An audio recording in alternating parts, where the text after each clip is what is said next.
I went the wrong direction. As opposed to going in the, that's what happened.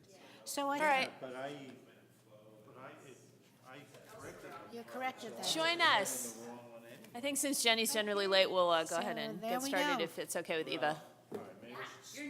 I'm in Split it. charge. All right. We All can right. split it. I am going then to call to order the Monday, June 11th meeting of the Albany Arts Committee. Our first order of business is approval of the action minutes. If anyone who had a chance to look at those has a motion, that'd be swell.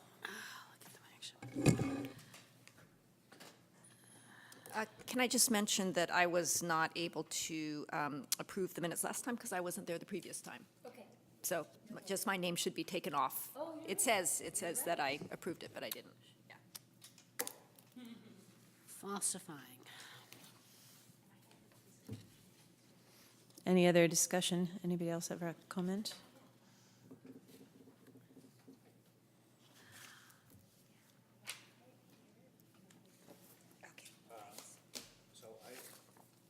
I motion we approve the action minutes. Second? In favor? Aye. Aye. Opposed? Okay, minutes are approved. Public comment, members of the public wishing to comment. I would say we're good on that one. Announcements from committee members. Does anybody have any announcements this evening? Anyone? I was going to mention that this would be a great place for monthly, if you want to update the committee on bulb events, previous, past. This would be a great place for announcements from committee members.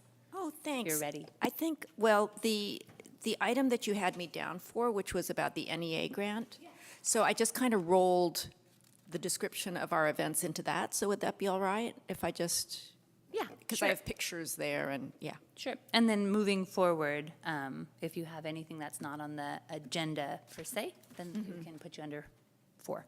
Uh-huh. Great. Okay, thank you. Okay, staff announcements. I listed a few upcoming, almost the rest of our meetings for the remainder of the year and some updates. So next month, I will be out of the country. So Liam Kelly is going to be the representative, the city representative. So he will have all the information and I'll do the agenda and send it to you the week before. So I think I emailed you that I will also be out of the country that day, so Yes, that's fine. we'll have to check with When do Jenny. you leave? I leave June 23rd, and I come back the 13th okay. of July. Okay, great to know. Okay, so I'll email that to Jenny then for approval, and he'll have the minutes, and I'll update him, but that's fine. Anyone else know that they're going on some fabulous vacation? I just came back from a I fabulous know, and we want to hear about it.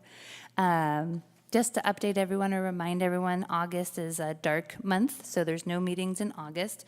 And then Peter reminded me that September 10th is Rosh Hashanah, and I wanted to know how many people that affects. Yes. Both of you would not be able to attend, or? No, I'm okay. Okay, I would not be able to attend, Okay. and I object to having a meeting on that night. because September is also our big event too, though. Yeah. Right. Our So- big, yes, I got it. So then I did check, and the only other date we can do is the following week, and it's a Tuesday. So that would be Tuesday, September 18th. I wondered if people could check and make sure, and then I can go ahead and put us on the calendar for that, for this room. If there's anyone that doesn't work for. Wednesday is Yom Kippur, so That's that okay. Tuesday before is, Is it- wait, before that is- is okay, right? When does, okay. I need to look at my calendar and see if that's okay, because if it's Right here, it says Yom Kippur begins at sundown on the 18th. on the 18th, so that doesn't work either. That doesn't work either. Okay. Thank you. Well, what I'll do is I will look at possibly other rooms. Peter, do you know, have we ever had a meeting? We've met at the senior center before, I know, I Oh. remember meeting over there, so. Okay, doesn't have to be here. No, it Okay, doesn't have to be. It doesn't have to be Could here. meet at Edith Stone. Yeah. Yep. The stone is good. We've yep, met yep, yep. there. Okay, so then I'll look at some alternate dates that aren't on Rosh Hashanah and Yom Kippur. I should know that. Ava, for something like that, if I might be traveling around that time, if we know ahead of time who the finalists are or the proposals for the gallery, can we submit feedback ahead of Oh, you meeting can or- send comments to Eva at any time, yeah, and she can give your comments to us at the meeting, yeah. And would he, do you know if he would be able to vote? No, you can't vote. Unless you're present. I went through this with Liam because this came up. You can give Eva comments to submit any time for any meeting that you're not going to be able to attend, but you can't participate in the action of that meeting via email. You have to be at the meeting. That's a Brown Act thing, so. That's what they told me. That's what they told me last time. Because I know Paul, my husband is on the school board, and there have been times when he couldn't be at the meeting and he could call in. Oh, call in. That's different than emailing, yeah. That might be possible. He could call in, you could call in, Brendan. Okay. That- I'll look Okay, into it. 'cause I You've was- got options. But you can also give, I mean, for something like selecting exhibits, you know, you can also leave as much comment as you want, and Eva can tell us all what you Right, think, but so. he doesn't get a vote. Right. And that's what's, no offense, but that's what's important. In my mind. And then, so I will get back to everyone about the September meeting, and then the November meeting, because that is Veterans Day, is moved to Tuesday, the 14th. Tuesday, the 13th. Is it the 13th? Yes, Okay. November 2018, Tuesday is the 13th. Yeah. So That's that what would- it says here. Okay, that's probably right. So we were scheduled for the 12th, that is Veterans Day, and then we moved it to the 13th. Yeah, so if you can just make a note of that, and I'll put that on the next agenda too, so that we have that. Okay. And then I also wanted to touch base on the question that came up at last meeting about the official outreach that you had mentioned if the city has done. And I looked into it, and there hasn't been an official citywide, how do you get your information? But we do have a plethora of outreach that we've kind of talked about with the newsletter, the e-notify, things like that, that people have to opt in. So people have to want to know the information essentially. But we haven't done an official outreach. I just wanted to get Okay. back to you on that. Thank you. Yeah. And can I just, I think part of the question last time was that all of those city channels are for official city events, right? And then, so for arts events that are not officially sponsored by the city, are there other channels? Is there any way the city could help promote things that it's not officially the sponsor of? The line that they've drawn, I don't know if it's official policy, is that we only do promote city events just to be fair, if you will. But the avenues that when people come to us, if they have, we're at the community center, so people will bring us flyers or, hey, can you hang this? The library does hang their flyers. There's the patch, which we all kind of agree that people don't use as much as they used to.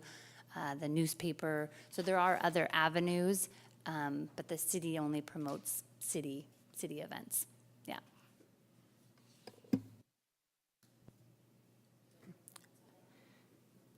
Okay. Oh, and I'm sorry, so is there an October meeting? Yes, that is normal. And December as well. Yes, those two I didn't put on there, sorry. Okay. Item 6, presentation, we don't have one. Item 7, unfinished business, 7.1, sculpture loan program. We are going to review submissions for the sculpture loan program. And before we started, I had a question, Eva, about the overall project. Is there a budget for this project, or does this come out of the APP, or what? Like, some of the people said, oh, this would need to happen, that would need to happen. What's the what on that? So the PAPP has set aside $5,600, and that is to launch the program, and it's the cost of 3 cement pads, stipends, and plaques for each. If we decided to go with 3, that would cover those costs. So then, if we were to select one of the projects, I think that 2 of the projects at least seem to sort of specifically suggest they were going to need a little bit of something done to them to make them able to go and, they need a special truck or they need a special this. Would that be something that we would need, how does that impact our decision-making process tonight?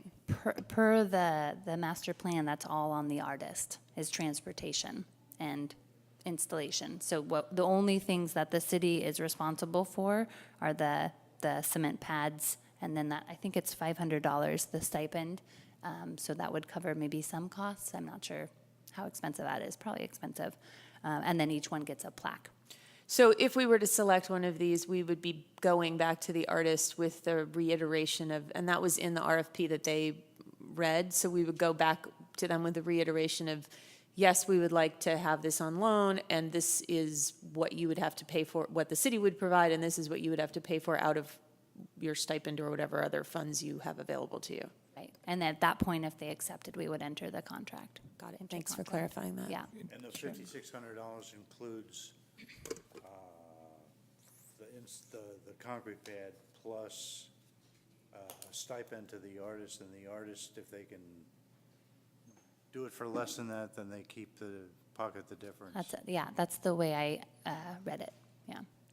Ava, can I ask, did these submissions conform to the specifications of the pads, or are the pads going to conform to the sculptures? That's a good question. I had assumed the latter, that we wouldn't just have, you know, a 4x4 platform and the art, we had to find that. But then once the concrete pads are in, then we will have to conform. So, but it's a good question, and I'll find out that answer too. But as I understand that the pads, you know, within reason. And have you guys all seen the site, the 3 sites? So you can kind of imagine, we should go for a walk and see all of them. But what was I gonna say?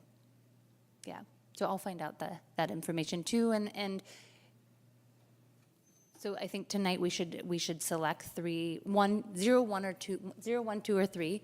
And if there are restrictions or constraints, then we would deal with those directly with the artist, is my understanding. Could you remind me, at least, Ava, quickly, where the sites are?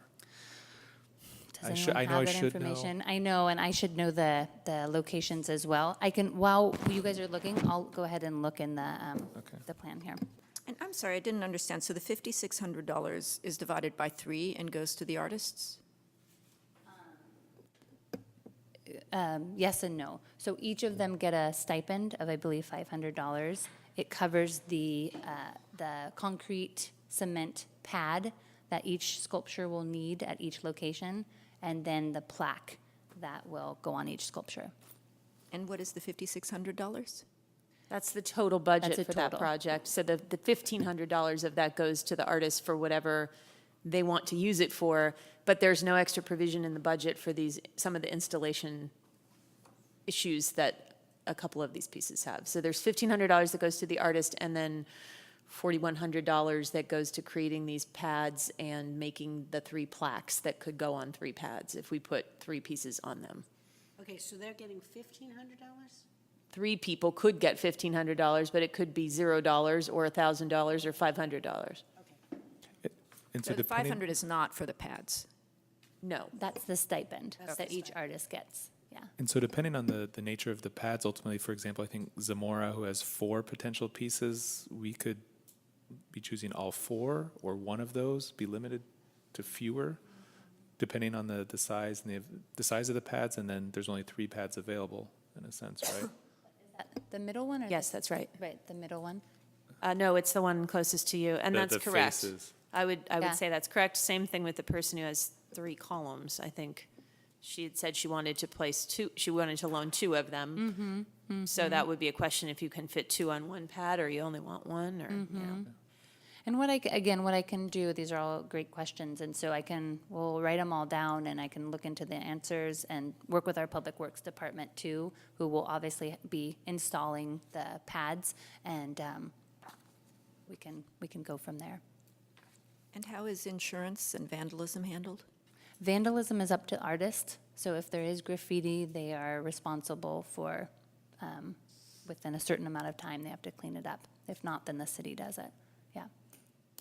And so the city's not liable for protecting the art and offers no insurance? Nope.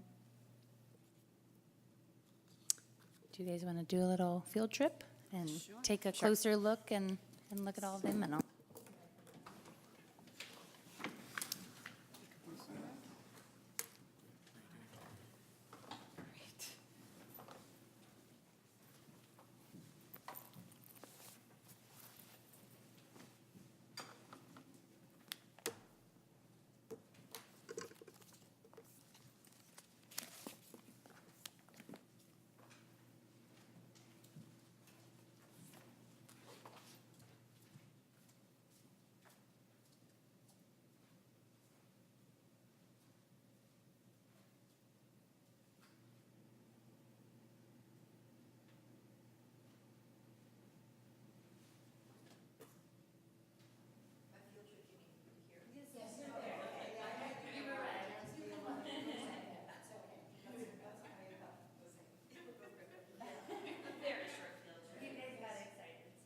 Everybody took their purses, though. I was kind of impressed. It was like.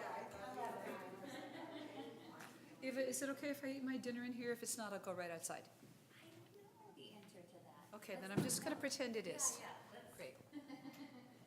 We'll ask for forgiveness. Thank you.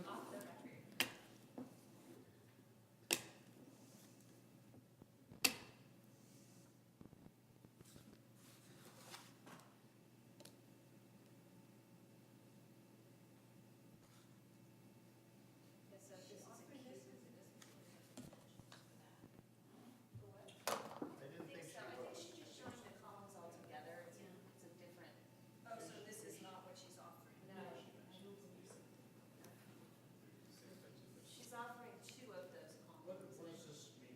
It says each one's 8 by 1 by 1.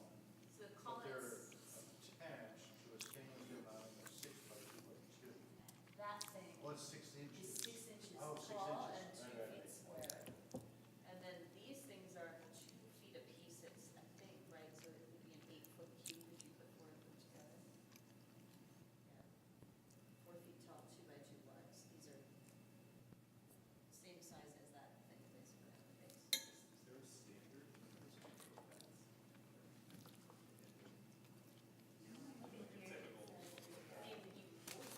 Is that right? It would probably pour them in place.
Or drum.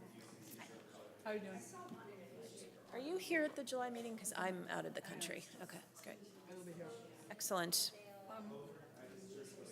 Did we reschedule the meeting that falls on Rosh Hashanah? She's working on it. We can't reschedule it in this space, so she's going to look at other spaces. Okay, fine.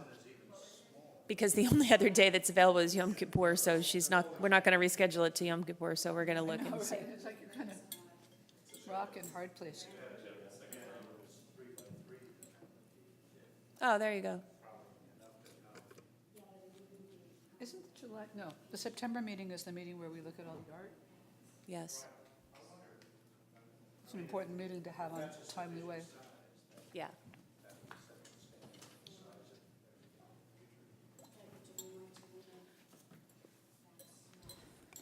Okay. Brandon, can you remind me of your question that it was a good question I was gonna look into? Wait, tonight or? Tonight about the sculpture loan. I can listen to the transcript too. But. My concern was just about the pads, like, first, they need to be, I guess we have to think not specifically to these projects. More versatile and, What's the standard sculptural pad? okay, If there is a standard, I think. yeah, okay. Right, but also, the way I heard what you just read, Eva, and I remember this as part of the Ohlone Greenway project, I think the city has some vision or an idea of how big the site is supposed to be at each of these locations. So we need to know that in order to make any kind of final decision here.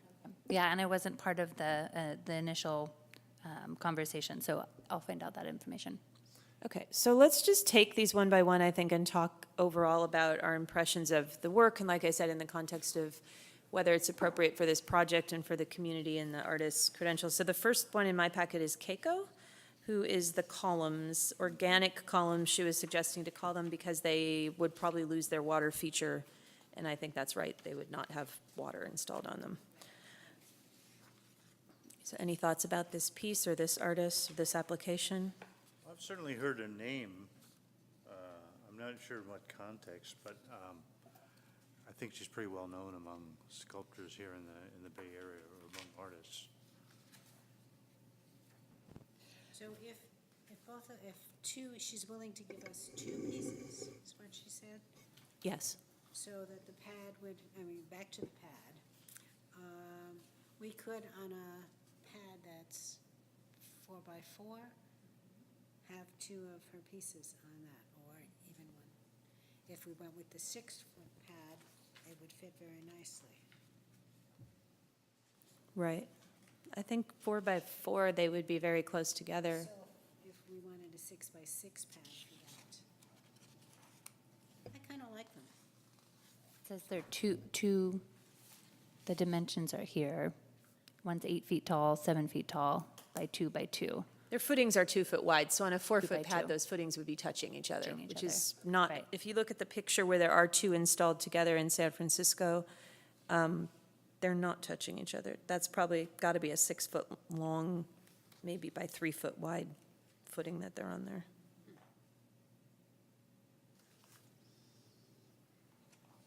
And it looks in that picture where they're sitting on a pad, the first picture of just the two, it looks like they have, I don't know how to describe it. You see the thing at the bottom of the black box attaching it, an attachment? They have a water feature and that, and she was explaining in the application that probably wouldn't be No, part I'm of not it. thinking about that. I get that. It's, if you see the ones in the gravel, I don't see, they're just sitting on the gravel. But if you look at the ones that are on the pad, on the corner closest to the left-hand corner, there's a Oh, little. a bracket. Yeah, like, thank Yeah, you, the yeah. bracket. Yeah, they would have to have, I think. So I guess I really like these, and my only comment is, are they safe? Will little kids try to climb them, and is that an issue for us? Should it be an issue for us? I mean, I just don't know. It isn't, it should be an issue for us. We do need to only recommend things that we think are safe. Right. I'm just wondering if there's any real risk of this thing. It's, how tall is it? It's only 8 feet tall. Yeah, the top is 8 feet tall to the top, so that I mean, you'd have to get yourself up to the top and You would have launch to. yourself off there to have a serious fall from that thing. Teenage boy could do it easily. That's what I'm with you. But I mean, they're gonna climb anything, so. Right. So I just, that seems to me kind of, as long as the thing stays in place. And doesn't topple over on top of them. Doesn't topple over on top of them, I think we're fine. Okay, can somebody check that out, though? Because if somebody took a fall, it didn't topple over to them, but they took a serious fall and hurt themselves seriously, would there be a way that we would feel responsible? I don't think so. I don't, mean, I'm with Peter. you can have an attractive nuisance that That's what I'm thinking of. attracts that sort of behavior, but this in and of itself doesn't necessarily. There's tall sculptures like this all over, and And no one's trying to climb if a Bruce 4-year-old Beasley's is gonna sculpture. climb on it, then their parents would be more responsible than us, I think. Teenage boys are teenage boys. They're going to hurt themselves wherever. Okay. This to me doesn't look like an object that is particularly worrisome in that sense. It's not something that really says, this is a climbing structure, you should climb to the top of it. It's not something where you can easily get 20 feet in the air, where, you know, I mean, if you fall 8 yeah, feet, you're going okay. to hurt yourself, but you're not going to. Okay. A potential concern, perhaps more than falling, climbing, might be vandalism. I could see potentially. Well, it has that blank bottom part. Yeah, but, you know. Moving beyond the technical details, I think these are nice. I like them. They don't particularly excite me. If there is a budget issue and maybe want to save money for particular items, I like this, but I'm not enthusiastic about it, if that makes sense. I like them a lot more in groups. I like the pair of them a lot more than one of them. I guess my concern would be if the pad sizes dictated that both of them wouldn't be able to be installed together or not in a way that would be aesthetically pleasing. I'd be less interested in having just one of them personally, but. That's how I feel about it, too. Yeah. I think the 4 in a row is the most effective, and it sounds like we're not considering that, is that right? She's not offering She's not it. offering it. She's only Okay, offering yeah. us two. I'm finding it very difficult to comment on these without knowing the site and what vertical elements are nearby. So what's a beautiful sculpture in a lobby is going to be very different depending on the location, and especially the vertical and surrounding elements, whether it's plants or whether there are, cluttering items like, benches or other things nearby. And since I don't know that, Or the BART overhead. There is a map, Eva, do we have records It's in from the- the committee that we can find that, or? I think in the master plan or the arts master plan, there's a map of. yeah. No, but in the Sites. Ohlone Greenway project's discussions, when they brought that to us, there was a map, I remember, because that's how we went around and looked at the spots. But beyond a plan view, I think you can't make a decision based on a plan view without having section views and kind of knowing what the vertical elements are how they're going to interact. I would mention that this is an opportunity to pick things that are maybe experimental in some sense, or not exactly right, because they're meant to be temporary. Temporary. They will all be along the BART tracks. Yeah, the BART columns are there, so I think they're pretty Yeah. much all are where the BART columns are, but they're not all under the Right. tracks. Right. I think, I'm trying to remember, how long are we going to have these? How long are we keeping them? 2 years. 2 years. 2 years. And at the end of two, Option to renew, With option to renew, or the artist could To take it, or donate. to buy. right, I or guess they can, option to buy, I guess. right, and they can sell it to a third party as well. Yeah. So, so we're only could looking at disappear. 2 years. Yeah. Are these supposed to comment in any way on Albany? No. Directly in any, okay.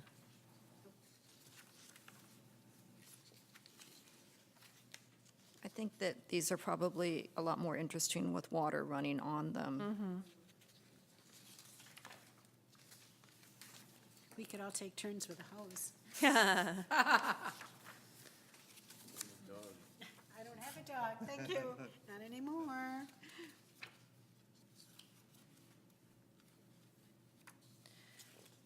okay, yeah, I mean, as you said, there's not a lot we can say specifically about them. I guess all we can really do is discuss if there's any objections we have to them on the sort of, the kind of questions people are bringing up about safety or things like that. I'm not really sure what more we can determine without knowing where they're going and how big the locations are that we have to put them in. And what I can take back too is, what do you think the ideal size would be for each of these? And then we can kind of look at what, if there was something identified already, and I just don't have that information, then we can kind of move forward from that. But I guess before the next meeting, everyone should go do a walk, and I can send out the exact Yeah, locations. send out that map with the Yeah. locations, and also if the city has specific ideas about what the footing size should be, we need to know that. I guess the other thing I would ask then is if anybody has any questions for this artist, because the other thing we could do is ask, inquire for more information of the artist, since we're sort of tabling this decision for a month anyway.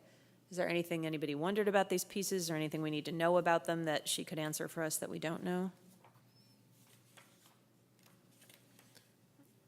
I'm wondering if dogs urinate on it, that the gravel may accumulate that. I think she was suggesting the gravel would be sealed, and so she was the artist who I thought in particular would probably need to be really clear that that's not going to be paid for as part of this project, because she said in her application, if it's not going to be a water feature, it needs to be sealed, she said somewhere. Where was that in her letter? Mounting should be sealed and the rocks removed. Right, so she didn't really say, I will seal them and take the rocks out, so that was sort of like a question mark for me, is whether she was really understanding that that wasn't going to be part of what the city was going to pay for. But yeah, because I don't think the gravel would be good if the water wasn't there.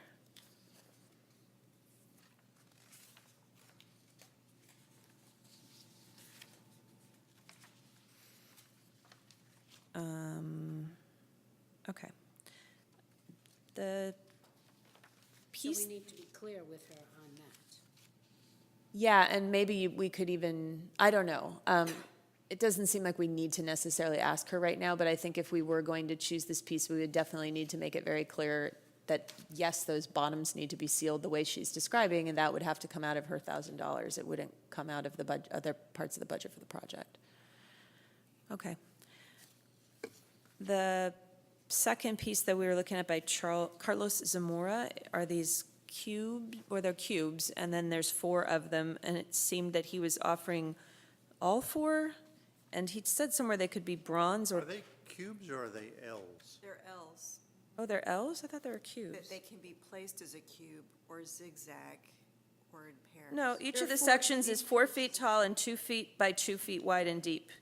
So there are 4 cubes that can be. If Yeah, you look at they're that, not cubes, Well, but not they're one. rectangles. I see what you're saying, Peter, that one, that looks like that's an L-shaped something. It does look like an L shape. Oh, I see, okay, okay. I think they are. Oh, they are L-shaped. Oh, got it, okay. So you can Put into a arrange them cube or it can. different ways. So you can make two, See that at all. I got it, okay. Oh, cool. Make it into a big prism. or- And if they were a cube, it would be 4 by 4. Right. I see, Got it. yeah. Well, I think I like these pieces a lot, and I think that some of what he wrote about it, about the story and the faces is interesting to me. The fact that it's really flexible, this is the one piece that I kind of thought, well, as long as the pad is big enough, you could put this in a lot of configurations. I liked it where in that picture we were just looking at on the internet, where it was on a bigger footing and they were kind of spread out from each other. That was kind of interesting looking, but I don't mind it like that either. I like it a lot. Yeah, I like it a lot, too. I think I it'd also be very like it. popular. I was reading his statement, and I was like, wow, I wasn't getting that at all. I was getting more like a City of Gondor, Lord of the Rings vibe. But it's so magical, especially if you're Albany. walking to see a face come out of stone. I think it's really, those are pretty cool. And they're 4 feet tall? No, sorry, is that right? 4 feet Yes, tall? yes. And each base is 2 by 2? Cool. Because they're also available in bronze. Yeah, I know, I saw that. Wow. Somehow I don't think we're getting Yeah. them in bronze. He wants to pay for it. It's very helpful to have the color photos. I think just for future reference for packets or for us to consider things, it's helpful to have. These, I feel from the photocopies, you can't tell the texture or the color. Right. Yeah. No no color was offered for that one. So, yeah, but this one I could have been in We color. might make it a requirement for future, yeah. It says glazed finish, and I wonder what that is. We could ask him for better pictures if we're uncertain Oh, based no, on I'm the sorry. photographs that he It gave does us. not say that, I'm wrong. It's cast concrete. Yeah, I like 'em. This is my So he favorite might have of a the whole three. bunch Yeah, of, mine too. bunch of these I love it, molds and don't you? then just And I just make like the the fact, order. that it is sort of, an intersection where all, people are coming together. I just think it fits the site really well. And it's dynamic in that way. It'd be good in one of the locations, yeah, that is an intersection. I think, there's one spot, as I recall, that's more like where crossways come together. It's a cool piece to come at. I think it would be a really interesting piece to come at from different directions, which makes it, an attractive kind of piece for that type of a location, I think. I think that location is, if I'm not wrong, the corner of Dartmouth and, is that Santa Fe, is that the name of that street? We're on the west side of the BART tracks. Yeah, that might be right. I just can't remember. That's a real, Masonic, thank you. Yeah, it's the corner of Dartmouth and Masonic. And that's a really, with this, it's a really great idea to have something there that kids little kids to grown-ups could really relate to as they go to that's a big play space. It's constantly used for play. It's kind of like Yeah. just having a little deity or something there. Okay. So I also like the dynamism of the piece, especially the second picture in our packet. But I think it looks like a climbing structure to me, so I'm wondering how that's going to work. I think it really will attract people to climb on it, and I'm just wondering if it's actually maybe okay. Is it able to withstand that? I think we should ask the artist that about this piece. I'm sure that people would climb on this. It's not most likely, as long as it can be installed in such a way that it wouldn't tip over. It's probably not a safety risk to the climbers. It might be a safety risk to the art piece, so it would be good to find out if he would be concerned about that. Eva, can I you also, go ahead, flip the picture again that? on the where- web. Yeah, where there was somebody standing next to it. That's on the sculpture trail in Cloverdale, right? I also wonder if you do it in a square and you do climb up, do you plop inside? And then you're yeah. inside, and if you're a Kids will. 4-year-old, You'd have to cover it, yeah. Well, I like maybe this, have to cover it to ask. I like the height of this pad, that it Yes. We could also ask, becomes more presentational, Yes. we could also ask Cloverdale, in a sense, like what their experience was and what It's a good idea. worked or didn't work, et cetera. If it's at the corner of Dartmouth and Masonic, there's a lot of, I bike that every day, so I'd want to make sure that it doesn't create any sightline problems. No, I think it's, when you bike that path, say you're coming from Berkeley, there's a place where there was an old tree and it's a circular thing. I think it's either in that spot where that tree died. I'm not sure if that's right, because isn't that the piece they want to move well, I don't know, we just I'm need not to sure, wait for the but map it's and off the locations. path. But I Basically, think it's all off of the the path. locations are not on the bike path. They're kind of in the grassy areas along the greenways where I remember them being. Right, okay. And that spot is used by a lot of people training their dogs, so we'd maybe want to think about that. So, Every place on the greenway, I think, is there's a lot, I see constant dogs, it's not that much grass there, so. right, but this particular area, I just know that there are people like training their sheepdogs, and not that Maybe they could you go don't put along in a piece of art for that reason, but it might be nice to consider the existing uses before inserting something, yeah. But I think the spot is closer to Dartmouth, way close to Dartmouth, as opposed to on the Greenway. Off the Greenway, it's off the Greenway. Okay, so I guess then, the question, maybe we might want to ask Eva if he's experienced having these climbed on a lot in the locations. Seems like they've been installed in a bunch of places when you look at the history, and so does he have any concern about that, or does he feel like that would not be a problem? And what would you say the ideal pad size and orientation would be? What do See, you? for these, I think it just depends on where they're going, because if you were going to try to put them in a big cube, you wouldn't necessarily want that cube to be so much bigger than, a pad to be so much bigger than that cube, but then if you want them to be like that, that's a pretty good size piece of concrete she's standing on there. Certainly But I also think we would want this to look nice, but the pad, I think we have to decide what's going to be the optimal pad size, for the next 10 years or whatever Right. it is. And if it won't support this, then Yeah. maybe we have to find something else. Right, but it might be that we want a big one and a medium-sized one and a smaller one, maybe that's what Oh, that's ultimately why- we're gonna wanna be thinking about in terms of a long-term solution. 'Cause if you have all big ones, then you have to find all big or all multi-piece sculptures. And if you have all small ones, then you are excluding anything that's big. That should be on us. In the coming month, we find those locations, I'll look at them and see what size pad we think. But I also do think the city had ideas, and so we need to find out Oh, about yeah. that too. Right. Okay. Yeah. Right. And then we don't also have to take 4 of them. You could take 1, 2, or 3 of them as well. Uh-huh. Yeah. Yeah. And I think the design of the pad is going to be important. I mean, it may just seem like a slab, but it is a designed object, so, and given that there will probably be slope at some of the spots, kind of like how tall it is and what the finish is, and then like that one there might attract skateboarders, Yeah. so. And some of the damage on the long concrete thing at the high school and Memorial Park was skateboarder damage on the concrete. It was a lot, it's a really easy material to damage by sliding your skateboard along it.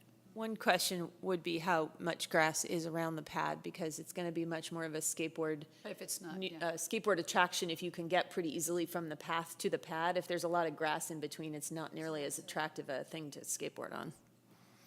Yeah, but I would agree with you, except that the one in Memorial Park, it's surrounded by a lot of grass, Which one is and this? it's dinged up. It's called Long Song? the Long Song. Oh, the little wall, the grassy concrete Yeah. wall? bench, you think that was damaged by skateboard? I really do, because it's all on the edges. It's all on those, it's like, Maybe. How they get there? you don't think so? Well, No, there's doesn't look just- like much fun for a skateboarder there. No, and also because, it's a lot of hard play on that particular piece. Okay. And I think there was a problem with the fabricator, right? The person who did the Absolutely. concrete didn't do a very good job. Didn't Oh, do a good okay. job, so that There was was, some issue with that, too. there were a lot of issues with that. Yeah. Okay, I Okay. take it back. And the third piece that we're just looking at generally, I guess, at this point and commenting on is the newest one, which is called Barrel. Bird spiral. Yeah, Bard Spiral, exactly, thank you. And that is by Jeff Downing. And I should mention, I mentioned to some of you too, but he submitted his application either over the weekend or this morning, which was after the deadline. I had been communicating with him, but at the last meeting, because we said that we would be accepting sculpture loans on an ongoing basis, I said, submit it. I have a meeting on Monday night, and we'll, if the committee's okay considering it for this round, we'll go ahead. So that's where we're at with that. So this is 6 feet tall, little over. It's like, it doesn't really appeal to me, but it looks like the kind of thing there, I would find it more appealing the closer I got to it. Yeah, I think Like there's a lot going on in detail in there that is not apparent, you know what I'm saying? If it's celestial navigation, then I go, oh, there's a lot of stuff going on inside that. Then it becomes more attractive to me. Looks very tactile, too. The artist said this stuff is virtually indestructible, so That's a someone good can get thing. their hands on it. Like that. and Look at all the ridges and Yeah, a lot of things that hands could play with. This would be interesting to have a plaque that had a little more information about what was going on. Well, we might want to have a web address on these plaques. Since their plaques are being made for each piece, it would be easy to put, the URL on there so that people could go and get the whole artist statement. I think that's always interesting. I think this piece would be much more interesting near the water, like at the Albany Bulb or something, given what the intention is behind the piece. And I think we should really be thinking about how is this work, the work that we place here in dialogue with the surroundings. And so of the three, this one is sort of, to me, fits in least with what we're attempting to do on the Greenway. I agree. I guess I don't, in principle, I agree with that, with that kind of thinking, but from my standpoint, the sculpture loan program is a temporary thing. The sites are not they were not picked out for any particular aesthetic reason. I think it was more like what location can it be on, given that it's on the Ohlone Greenway. It's always under the BART. It just seems to me we have 2 years to play around with this space, and we can just, thinking long-term, we can just try a variety of different things. Is this ongoing? I'm sorry. Yes. So, If it's so successful, if it's this- successful, if then it's there will be successful, some there'll be more more. in future years. Yeah. Are the bar cones are round, aren't they? The bar cones are cylindrical, aren't they? Are they kind Yeah. of that funny No. shape? They're Like that an funny octagon. shape, that They're not octagonal shape. cylindrical. Octagonal Yeah. or something. They're, Yeah. yeah. Yeah. Yeah. Ava, if we were to exhaust the 5,600, where would future funding come from? Would it be reallocated, in the next 2-year cycle, or when there's another, injection into the art fund? How would the funding work? It would be up to the Arts Committee to decide if they want to continue the program. So if we accepted all 3 of these, let's say, that's on a 2-year cycle, so then they would expire optimistically at the end of 2020. But if it's something that we wanted to look at every year, every 2 years, seeing at how much work goes into it, you would then allocate in your PAPP additional funds for that.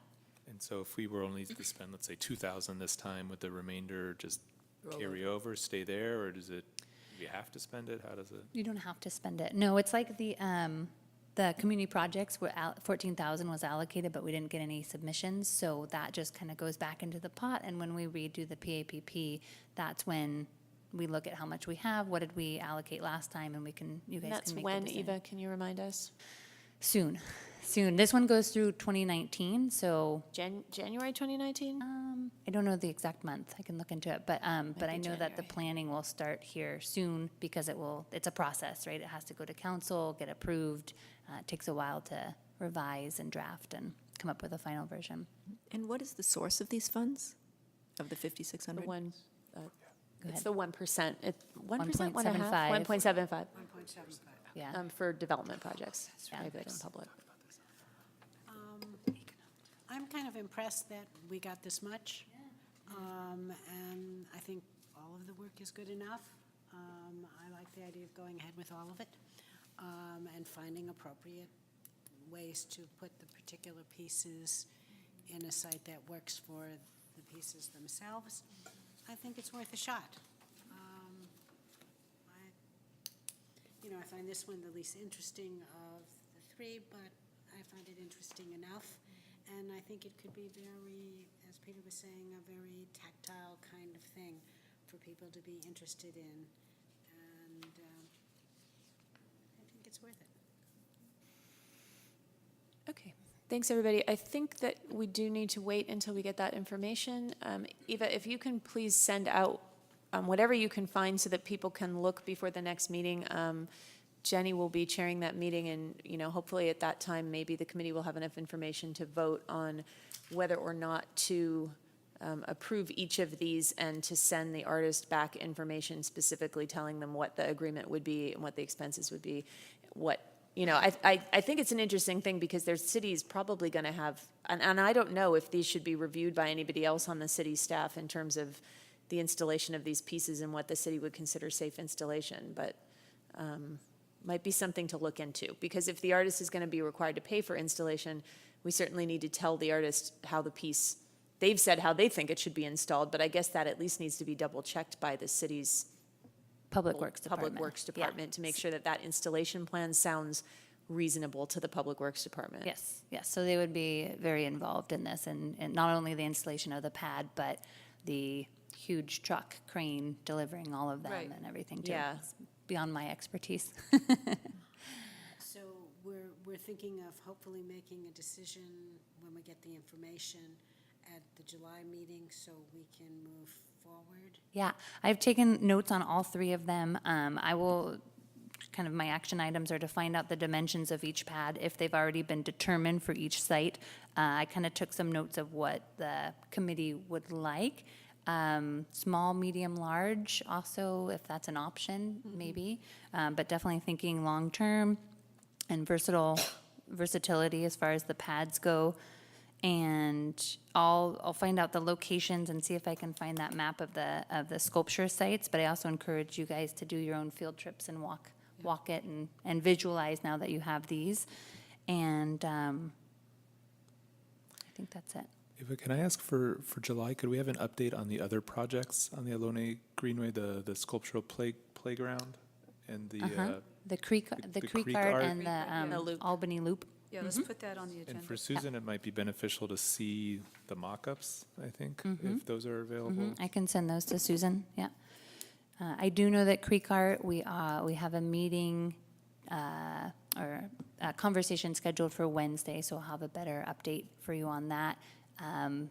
Both of these are going to be done by the end of the year because that's when our WW funding Yeah. expires. So that's our timeline and our crunch that we're working with, and Isabel's been working on the loop. They're in contract. They have delivered, I guess I'm giving it to you now. They've given, but let me know if you need more information. They, there was, with the loop, there's a big upfront cost as far as materials go, so they've determined that amount, I don't know the amount, so that he can actually start fabricating the materials. We're a little bit farther behind on the creek art, just because the rainy season went a little bit long and he travels a lot. He was in Paris and Greece and can't keep track, but, and so that we're moving forward. He's looking at, he needs to take either look at the concrete or maybe do a boring and see what it's made out of, the different layers, so that he can then fabricate the art back at his studio and bring it in and know how exactly to install it. Any other questions? They were going to meet with the Friends of Five Creeks to get the appropriate native plant and bird images. Do you know if they did that? I believe so, but I'll check in with that. Great. I'm not positive. Do you think it would be possible at that, even though I'm not going to be here at that July meeting, to get a Public Works person to come to that meeting to answer questions? Because if the committee needs to make a kind of final decision on these, I do wonder about this question of, like, are there concerns about the installation of these pieces? I don't know that anybody on this committee is an expert in installing this kind of work, and it seems like we will wind up deferring to Public Works no matter what. So I wonder if there might be somebody who could come and answer questions at that meeting for people. I can definitely ask. Yeah, it's a good idea. I'm wondering whether it would make sense for us to have an actual field trip and to go to the site with the Public Works guy Yeah. or woman. I would be willing to do that before anybody who, I know for sure I could do that almost any morning of the week. So for us to meet together, it has to be agendized. We have requirements of us to be able to come together in one place, so we would need to ask Eva if it's possible to do that. We can all go on our own anytime we want to, but for us to go as a group, it has to, we have to have an official meeting, and it has to be announced, and all those things that Eva does so kindly for us. So just a note on that. Gosh, Jen, thanks for knowing that. I'm like, Doesn't mean we can't do it, but we do need to go through Eva if we want to all get together as a group and discuss. I'm not sure what would the information be from going there with Public Works as opposed to going to the sites and looking at them and bringing that kind of knowledge back to the conversation? I just think it's easier to talk about and point at things, and we're all there at the same time, both aesthetically and in terms of installation and slope and seeing people walk by and dogs and kids and traffic. And I think there are things that, What would the timeline on that be, Eva, if we wanted to do that? August. I mean, I'm gone most of July, and we're planning for a big event, so so realistically, August. Yeah, and seeing who could come out to then. does that put us off schedule? Is that too late? We don't actually meet in August.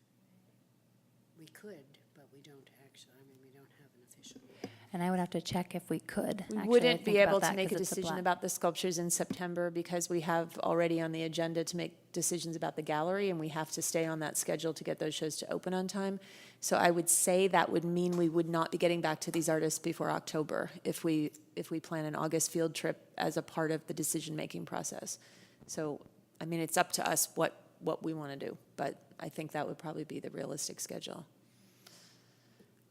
I would also say that I think this process is brand new. It's the first time that we've done it. I can't imagine there's not going to be some back and forth with these artists. I feel like our job is not necessarily to decide the details of installation, it's to decide if we think each of these pieces independently is the right piece and can be placed nicely on the greenway in the locations that the city tells us are available for us to place the art. I don't think that's going to 100% guarantee these projects are going to happen, because like if we go back to Keiko, if we choose her piece and we say, okay, but you know, you're going to have to pay to seal up those bases, and she says, well, I'm not gonna, then those pieces may not be available to us anymore. So I think my own recommendation would be that you guys go ahead in July with, and I think it would be good though if we could get staff there to at least talk about can you install this thing on a concrete pad on the greenway? But I can't imagine there's not going to be a back and forth in terms of continuing to oversee this process, as if the approval is made in July that one or more of these pieces is going to be installed, then those updates continue, I think, to come back to us like, well, you know, there's a problem because it's a hill and it's not going to work, and Public Works wants to move it 15 feet down, and is that okay? Is it still a good site for it? I mean, I think that's going to be part of the process.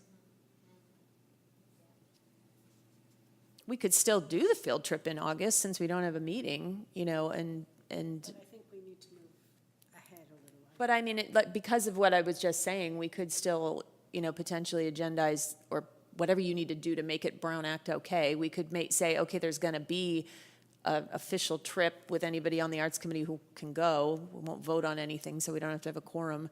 And we can do this, you know, together so that we can talk about it if we want to. I don't know, it might be an idea.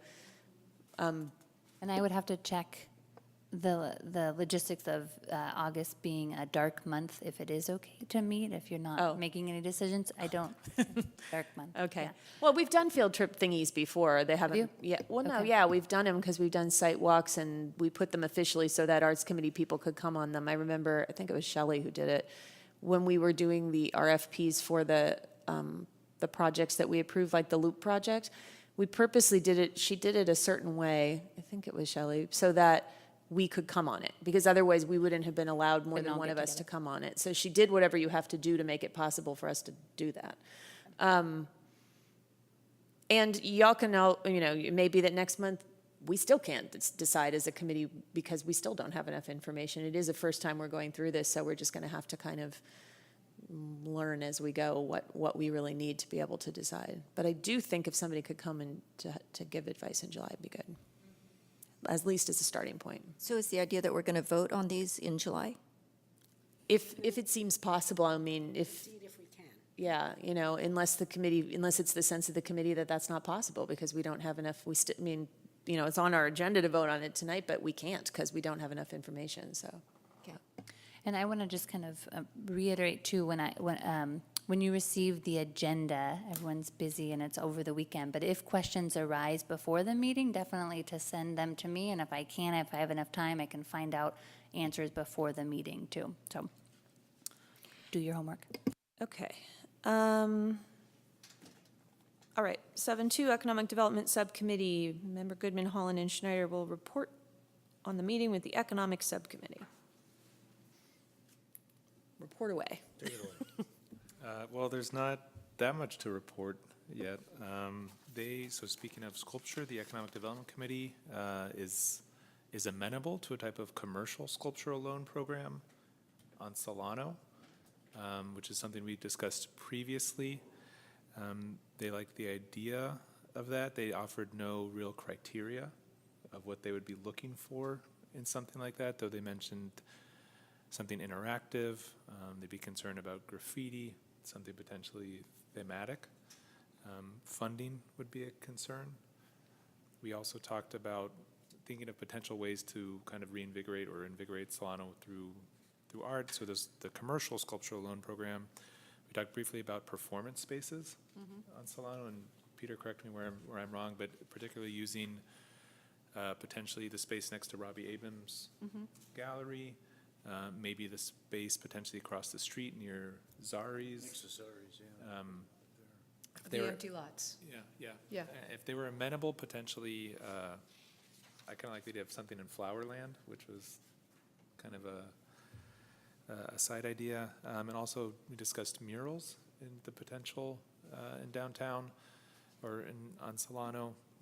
And it seems if maybe the most effective thing we could do would be to encourage, at least in terms of murals, encourage the businesses to take that upon themselves and act as a resource, because the permitting, et cetera, is a lot simpler.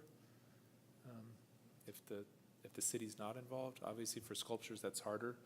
The city has to be involved. because One of on the things sidewalk. that came out, I remember, was that asked again to get some clarity from the city as to what is the policy of, with something like murals. Mural is benefiting the city, the economic sector, but it has to go on private property. So is that a problem? Yes. Problem? How might we get around the problem? Is there money available? Could it be split with the merchant? What if the city were to pay for everything? So I asked if Claire, I think, would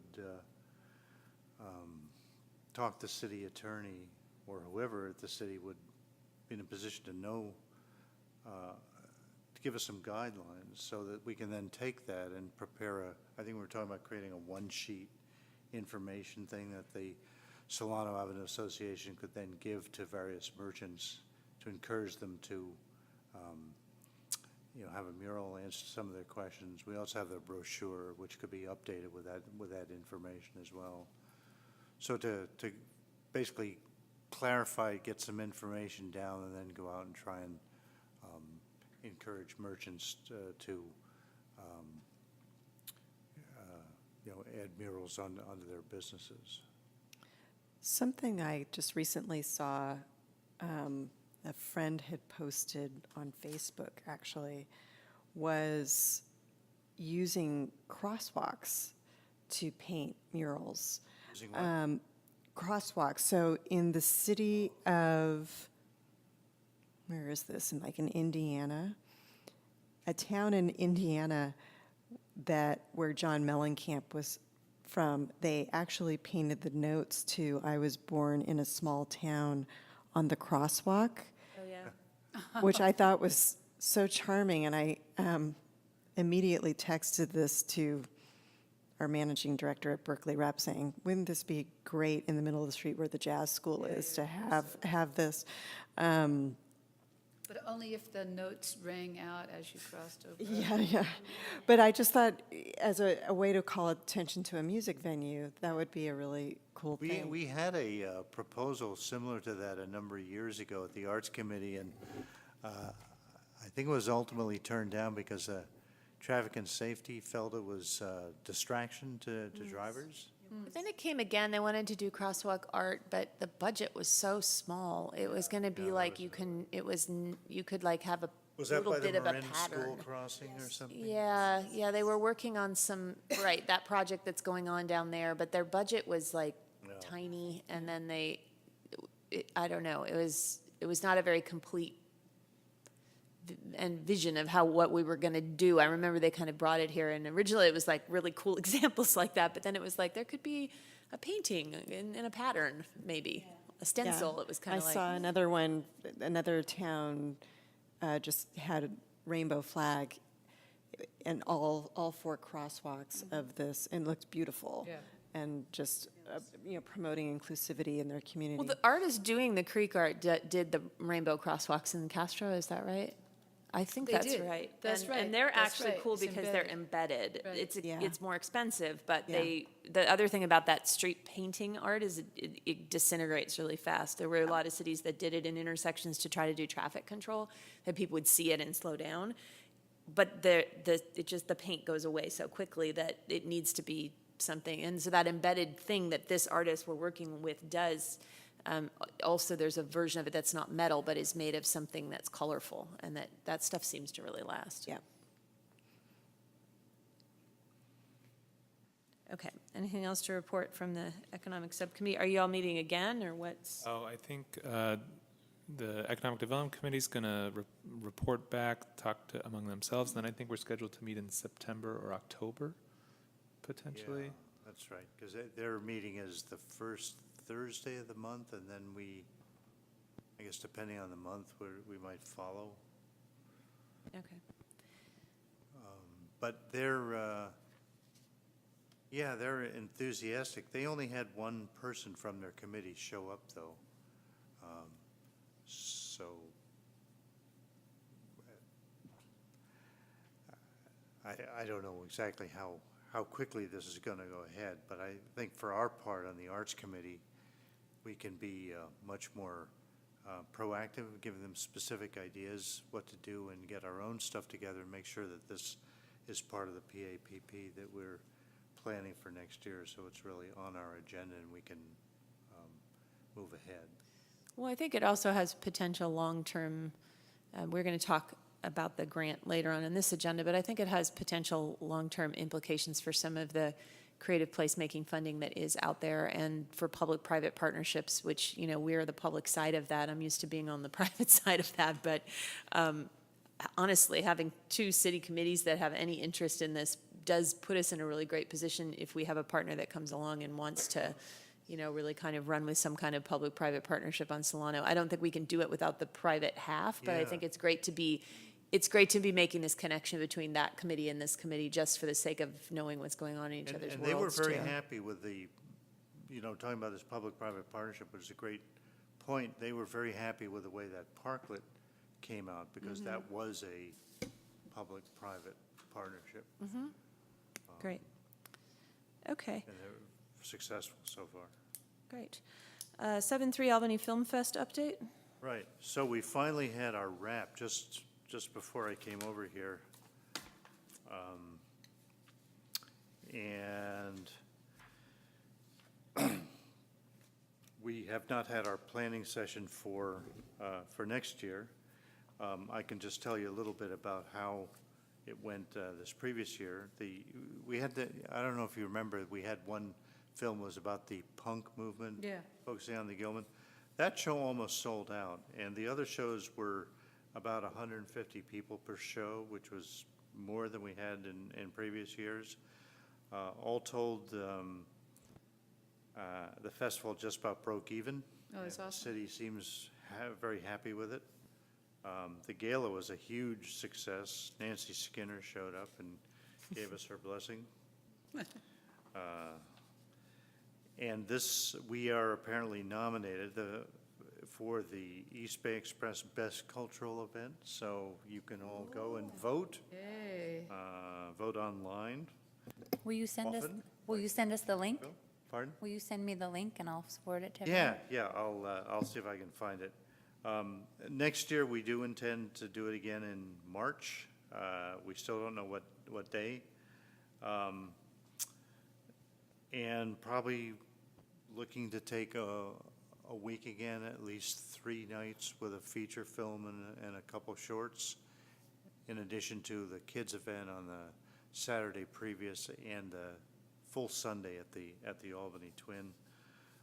We are already getting films. We opened up the film submissions a little earlier this year, and I believe they're closing on November 30th. So if you know anyone who is a filmmaker making shorts, have to be under 30 minutes. Content is up to you, and we take submissions from all over the world. So if you know anybody that might be interested, encourage them to apply. They can go to Film Freeway. That's the easiest way to submit, or what's also called Without a Box. Those are 2 online film festival submission sites. What was the second one, Peter? Pardon? Film Freeway? Film and- Freeway, which is owned by Amazon, I think, and then Without a Box. So that's my update on the Film Fest. Okay. 7-4 Community Center Foyer Gallery update. Okay, well, we have a show coming in July, Jesse Olep Booth. There's a minor, not so minor, screw up on the postcard, my fault, and so we're going to have to redo the postcards. I screwed up the date. What is the date? The date, the show opens on July 14th, and the reception is on July 15th. The community center is closed the whole week before because it's 4th of July. Oy. So that's where I blew it.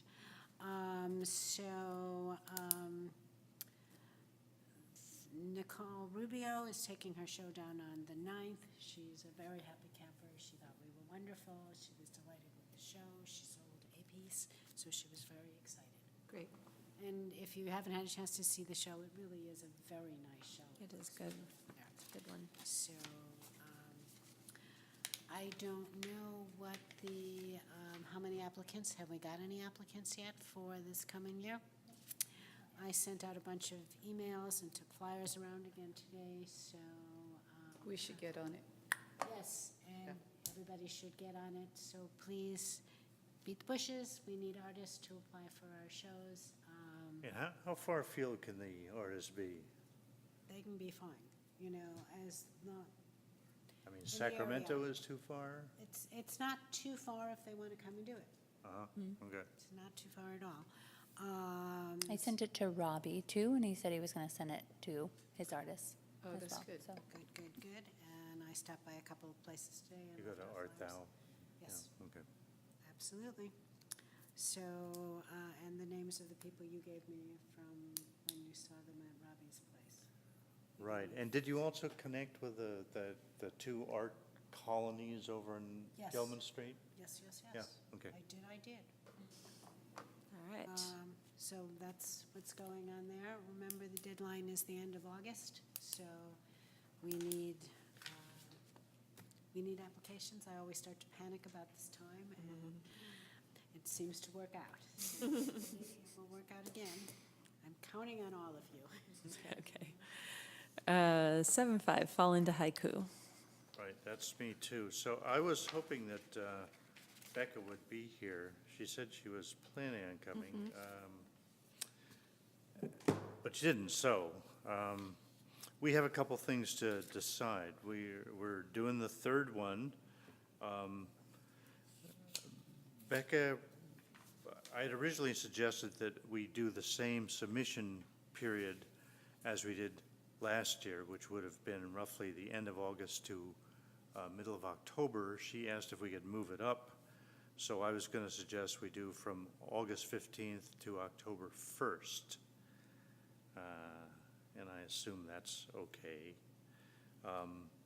She did, Becca was also suggesting that the period of, that the poems are displayed be changed.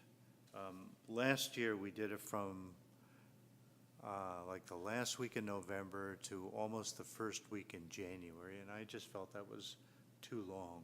Some of the signs got really beat up, and I thought also if you see it all the time, it's not as interesting, because it kind of loses its effect. So I was hoping that we would just do it basically from first week in December through Christmas, approximately three weeks, 3.5 weeks. And I thought that that was the best time to do it because that's when people were out walking on the avenue. Becca disagreed. She thought that because we were, and I don't know if this was the only reason she says this, but because we were getting submissions earlier, that we would put them up earlier, and she was thinking in the month of November.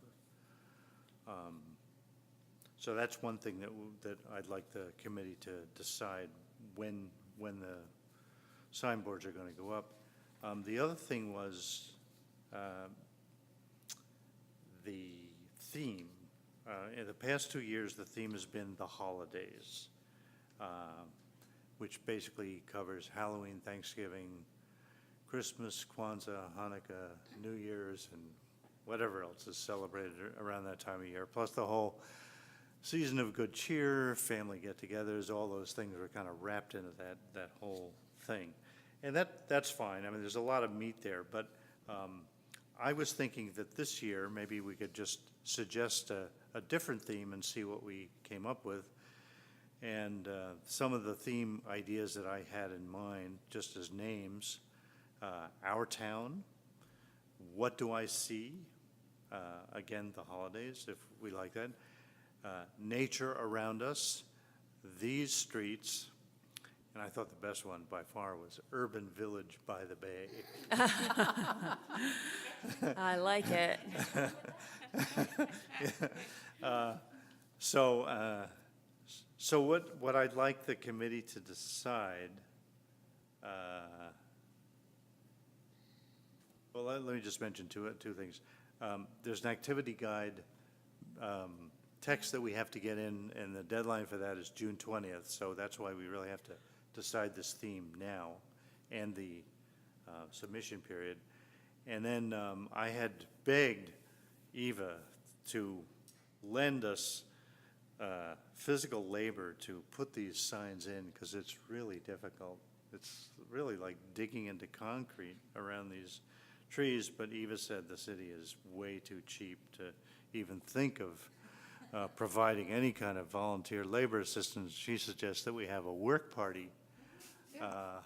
So just a reminder, there will be a work party sometime in the fall when we can all I go think that, around and try and get this. I think the school would have youth volunteers who would probably be very willing to help with I that. hope so, if someone can set that up. You 'cause need to go through the service Boy Scouts. organization. Scouts, They'd like to there do you go. Yeah, Scouts. you need to Someone's go a through scout the project. service organizations, Yeah. but Get the those Key scouts out Club there. does service, there's a bunch of groups that do it. Well, we will try and find Need a someone, because service I badge? really don't want to do it ever again. It's really, it was really difficult. And you know, the middle schoolers in Albany, every single middle schooler in Albany has to do a service project. It's a good. requirement of the curriculum. So if Ah, middle excellent, schoolers could yeah. do whatever this is, you could definitely get It's middle hard school work, help. though. I mean, you need a chisel to get in there, and we had this giant drill with a bit about that long, got stuck.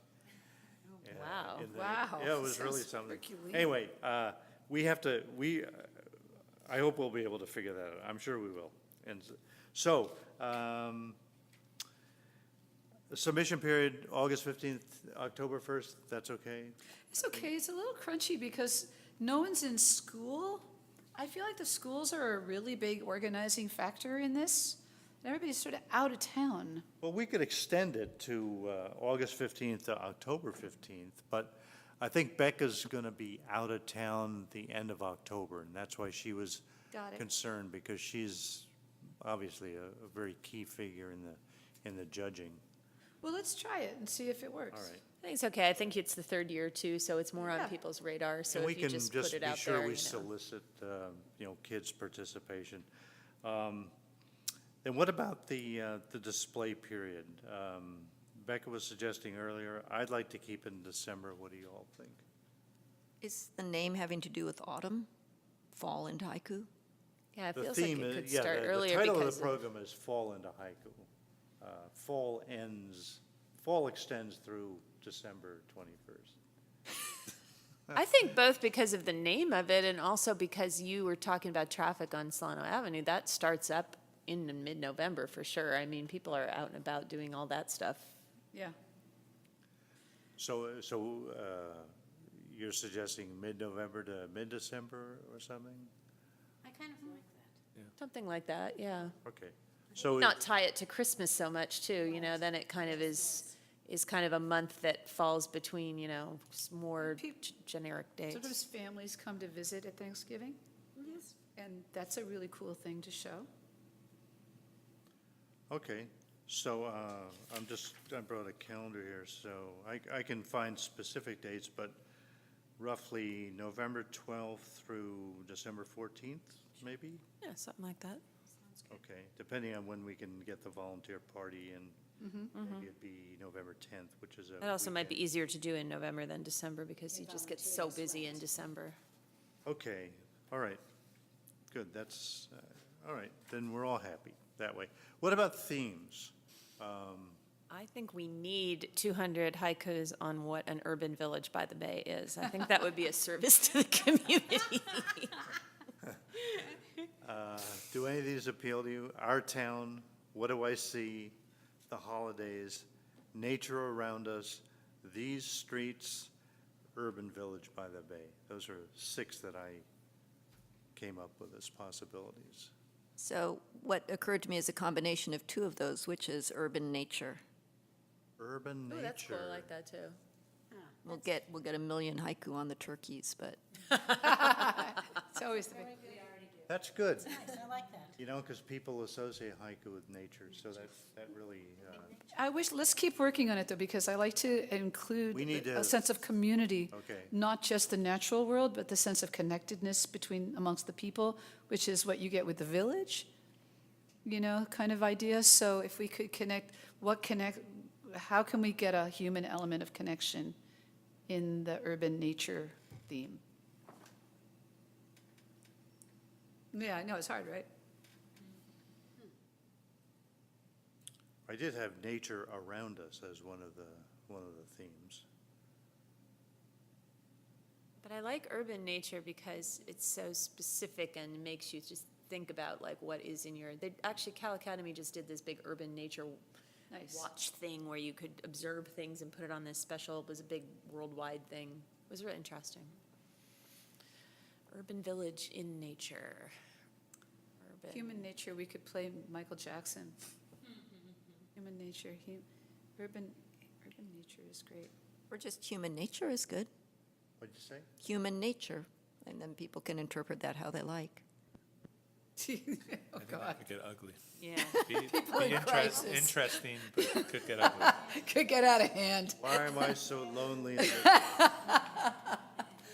Urban, Well, I mean, even though it's not the most elegant phrase, what about something like urban nature around us or something, or our urban nature? Our urban nature. Well, that could be like our nature as people who live in an urban place, or our nature that's in our urban environment. See, it could go both ways. what if we said our urban village? That's too people-oriented. Then it takes the nature out of it. I know. I think having this idea of nature in it is really, Especially for haiku, which is like traditionally Yeah, has a that's connection what to people- nature. urban Or maybe, nature. trying to mash everything into one is too much. So maybe one year it's more human and one year it's more nature. I think that a theme, if it's catchy, is going to work better. And, we could do a human theme this year, or a community theme, but I think trying to stuff too much in Yeah. isn't good. No. Well, I think like urban our nature town is 'cause- very good. Yeah.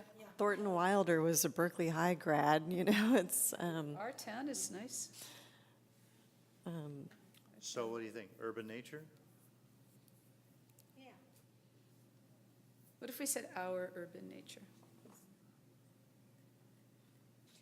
I think urban nature, urban speaks of people in cities. It does, yeah. Okay. I like urban nature, and I like our town too, but, Urban nature. Either one is good. okay. All right, so our town or urban nature? Urban nature? Urban nature. Urban okay. nature. Let's go with that. Do it for this year. Next That year. means you have to put in the signs. Your idea. Then I like our town better. Are we good, Peter? Let me see. The display period is mid-November, mid-December. Yeah, good. Thank Okay. you very much. 7-6 National Endowment for the Arts grant application. We are going to have, receive information and discuss. First, we will receive the information. Okay. Do you want me to?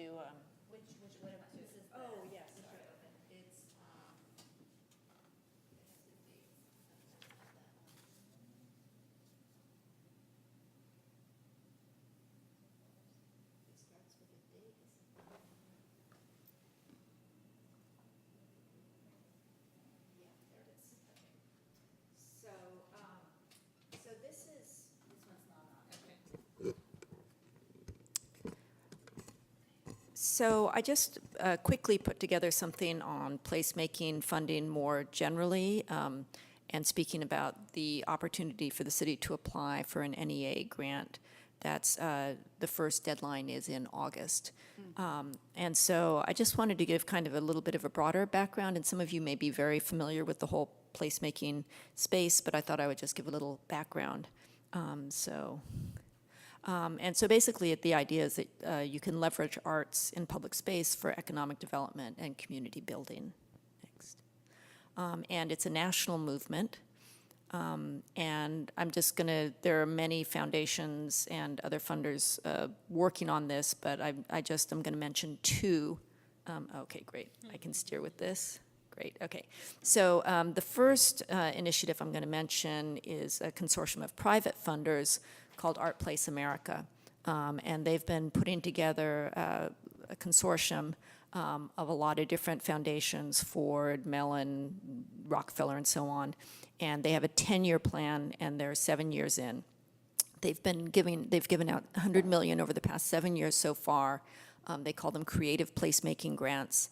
They give to both large and small cities, rural and urban areas. It's a consortium, and there are just 3 more years to go. And so part of, the urgency that I'm thinking of is that, it's would be good to apply sooner rather than later.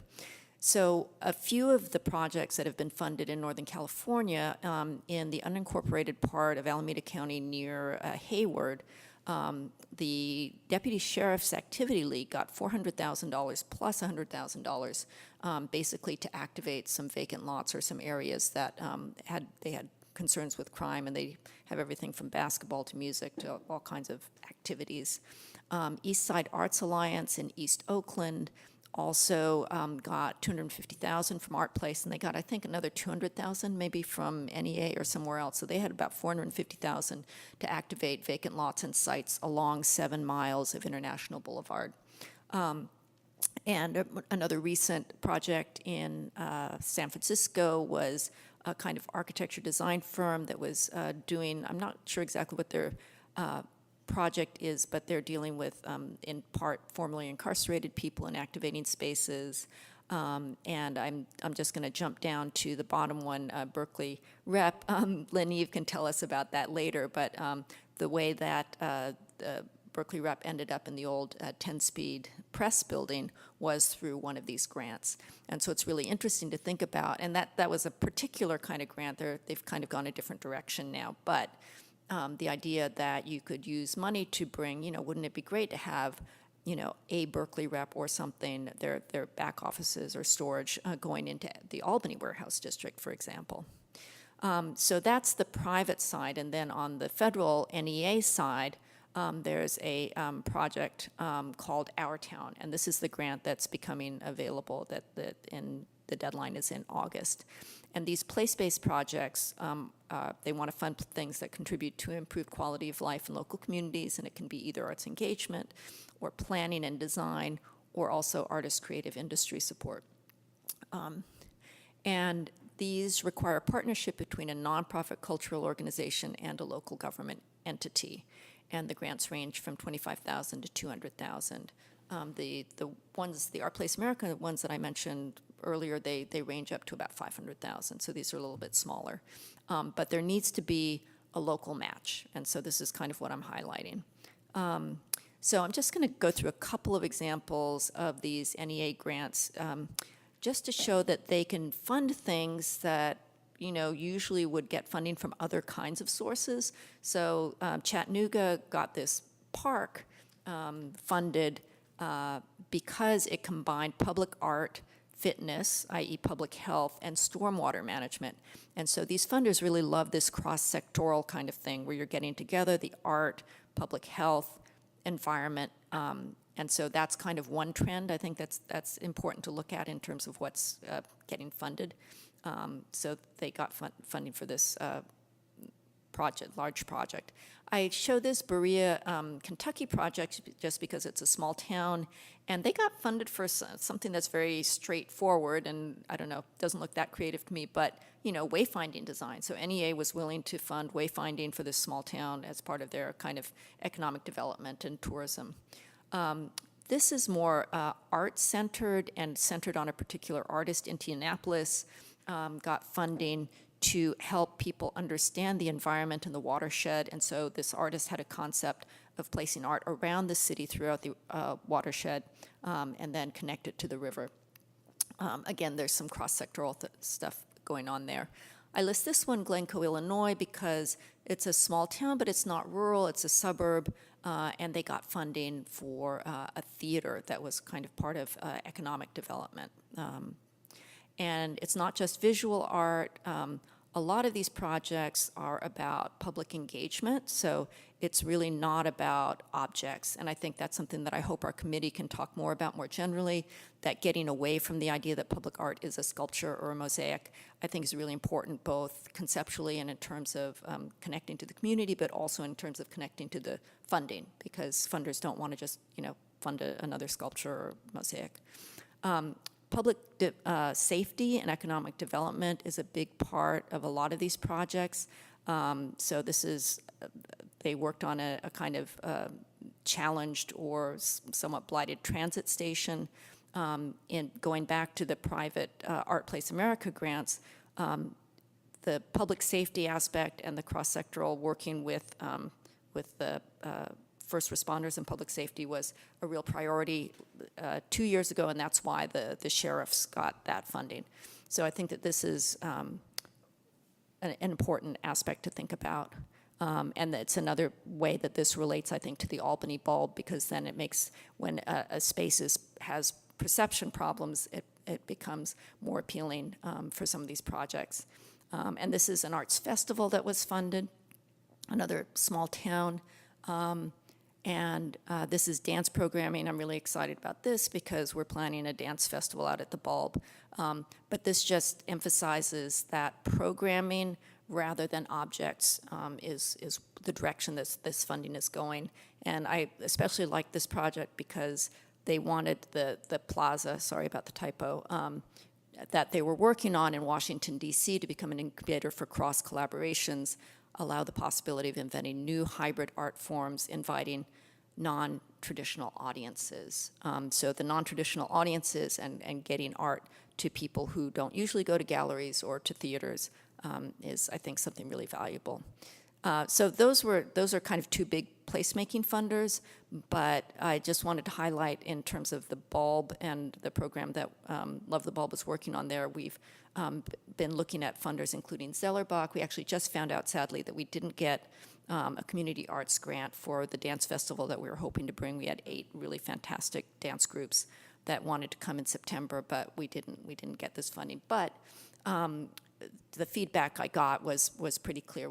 I think we would get it if we applied again, because their feedback on how our application could be strengthened was very helpful. And Kenneth Rainin Foundation has a fantastic program called Open Space that would be a perfect match for the Bulb, but they only fund in Oakland and San Francisco.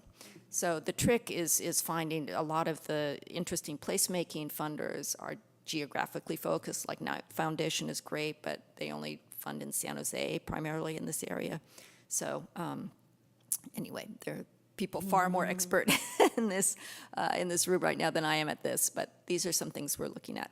So I just wanted to update you on what Love the Bulb has been working on most recently and in the past year and a half or so. It was in the summer of 2016 that I last gave a presentation to this committee, and I appreciated that opportunity then. And I'm going to start with the Bulb Fest that was 3 days in late April and May, and this was a fantastic performance of Mother Lear, an adaptation of King Lear by We Players, and it was about dementia. And we gathered an audience of about 50 people, and it included discussion after the performance. We gathered in a circle and talked about issues of dementia. And this, Love the Bulb, our events have generally been free, but this one, because it was We Players, we had 50 people and they paid $45 each to come, which is actually a little bit cheaper than We Players usually charges, but there was a very enthusiastic and engaged audience. And then this was our tap dance performance with Sam Weber and Joe Orich. And the seating that you see there on the stage, I arranged for a UC Berkeley architecture design build class to build this kind of spiral gabion seating. It's made out of rocks and things that they found out there.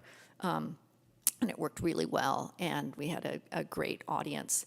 And these folks are, Joe Orich was performed in Teatro Zinzani, and these are really great dancers. And then we had Son Jarocho music. This was fantastic, very participatory, strolling out, and then using those same platforms, which worked acoustically. My friend's daughter. Oh, yeah, and her mom plays amazing harp.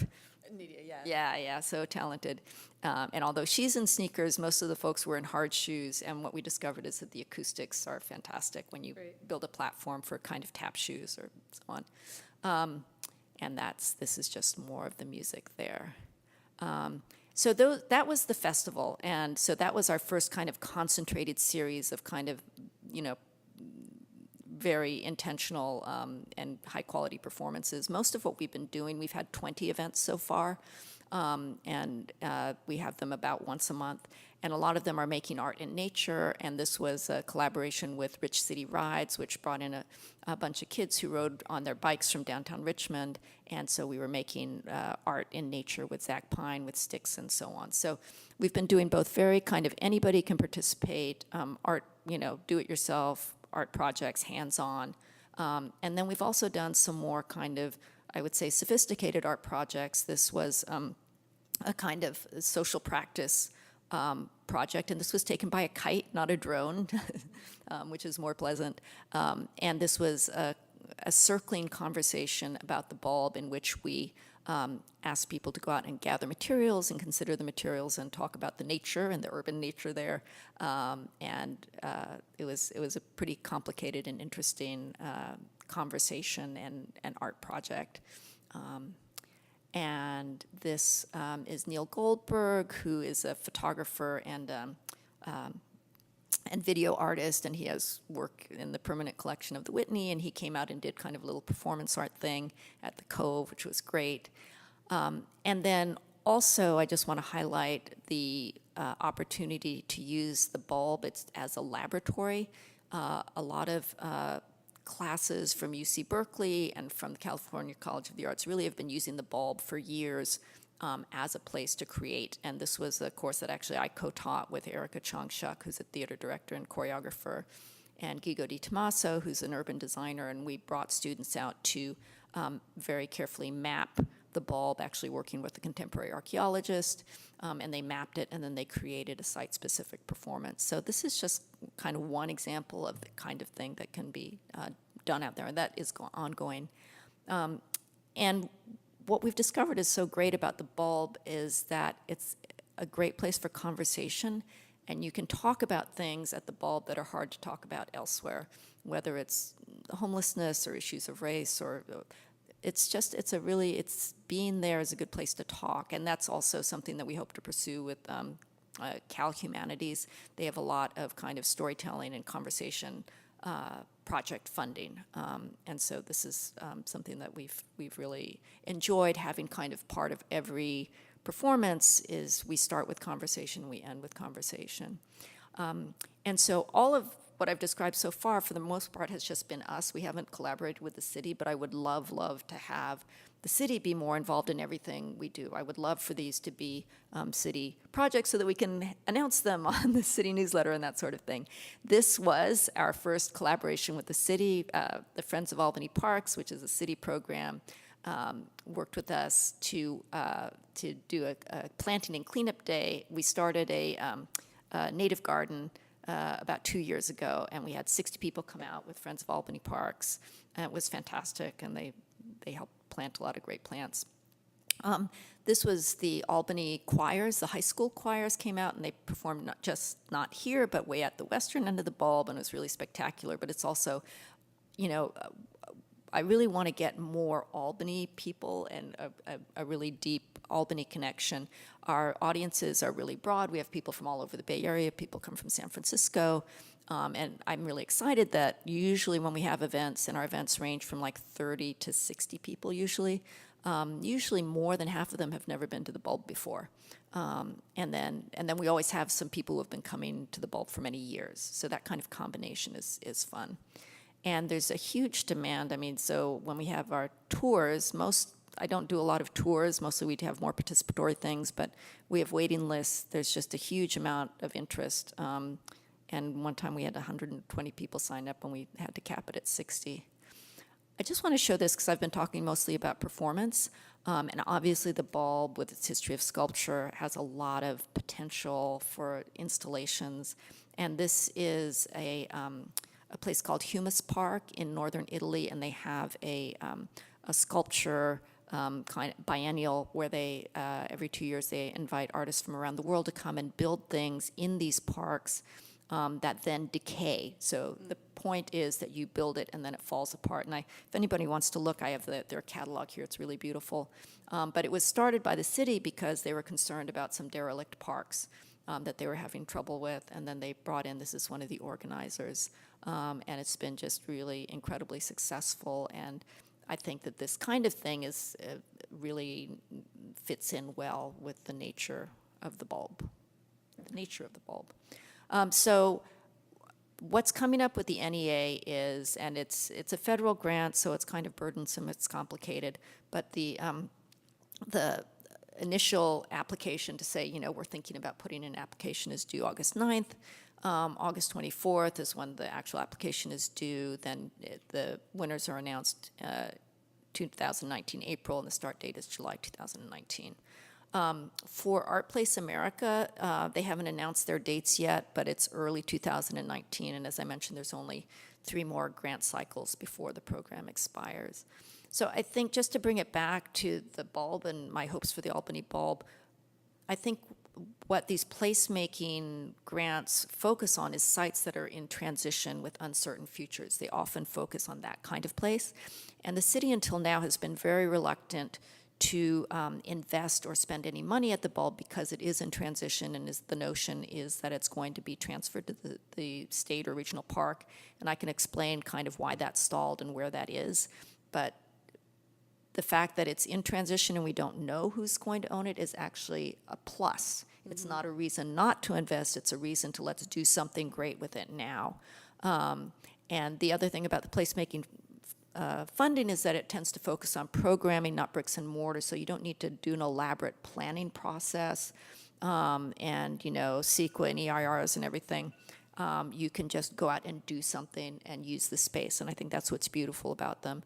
And again, the focus on cross-sectoral collaboration means that you can really bring in people from all walks of life and interest, and from private, public art, public health, getting everybody together. And I think that all those questions really come up very strongly at the Albany Bulb. So as far as what next steps could be, or what I would appreciate if the committee could consider talking about is, there's $300,000 that the city had planned to use for an EIR to make the next steps towards transferring the bulb from the city to the regional parks.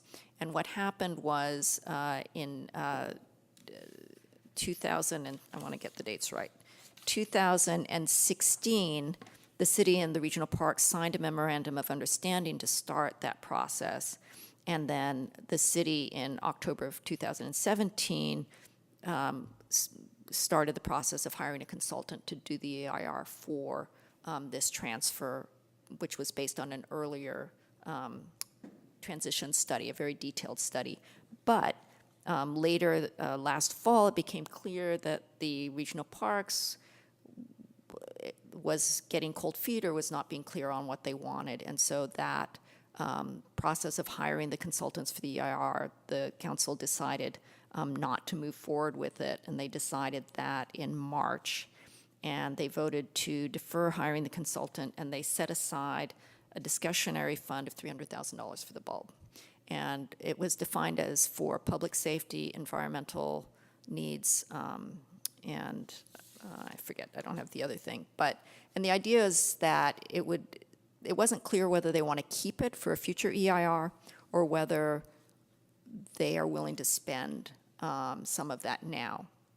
And I just think that it would be worthwhile considering whether it'd be worth spending some of that as matching grants for some of these applications, because that money has been set aside for the bulb, and it's not clear what it's going to be used for.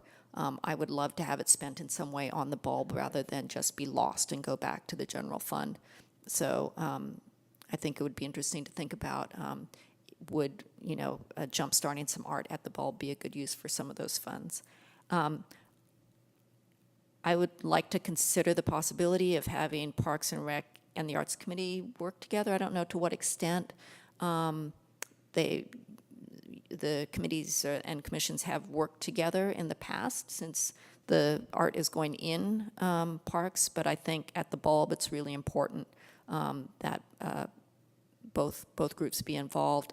And I think it's great to continue work with the Economic Development Committee as you've been doing, and because obviously these placemaking grants want cities to think in a more comprehensive and big way instead of just about individual art objects or it's looking at art as essential to a community and representative of a community and integrated with economic development and public safety and all of those things. And we talked a little bit at our last meeting about, does it make sense to revise the Arts Master Plan to be less oriented towards objects and maybe incorporate, discussions of placemaking and other concepts that not only are meaningful, but that also will help the city in grant applications and kind of get more in step with current thinking on public art. I think that would be a positive thing. And similarly, in looking at the money from the arts ordinance, I don't know what the restrictions are. Does it have to be for art objects? Can it be used for performance? Can it be used for social practice art? Can it be used more broadly? I hope that it can, particularly if there ever is a very large project in the city that generates a lot of money. I think it would be good to have some options in spending it more creatively. I guess that's it. So thank you. Thank you. That's a lot. I had a few questions. What is the entity that would apply on the nonprofit side for grants like this? So in the case of the Bulb, Love the Bulb is a project of the California Institute for Community Art and Nature, which is fiscally sponsored by Earth Island Institute. Okay. So Earth Island Institute is the nonprofit. And so for all of these, particularly NAIA, we'd have to find out just where will they let you work with a fiscal sponsor? Do they want you to, do you have to be a freestanding? So there are a lot of, on the NEA grant, there's a lot of details to be worked out in terms of eligibility. Do you have the entity that's fiscally sponsored, do you have the 3-year arts programming history that's required by the NEA? Not yet. So, So then you can apply for the NEA? right. Okay. Right. So, but what I'm suggesting is that we need to start thinking about this now. Yeah. And so that's why we're kind of trying to build this track record. Yeah. And have you looked at the Creative California Communities grants from the state? Is that in your, Not yet. okay, that's like, that's basically almost like, I mean, they're all a little bit unique, but in California, that's another good one to look at, and those grants are fairly substantial. And it's nice because you're only competing with California.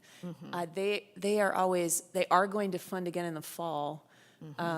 They usually require, well, it's worth looking at it. They haven't released the RFP yet, but I don't think, but they don't always have the same programming requirements that the NEA has.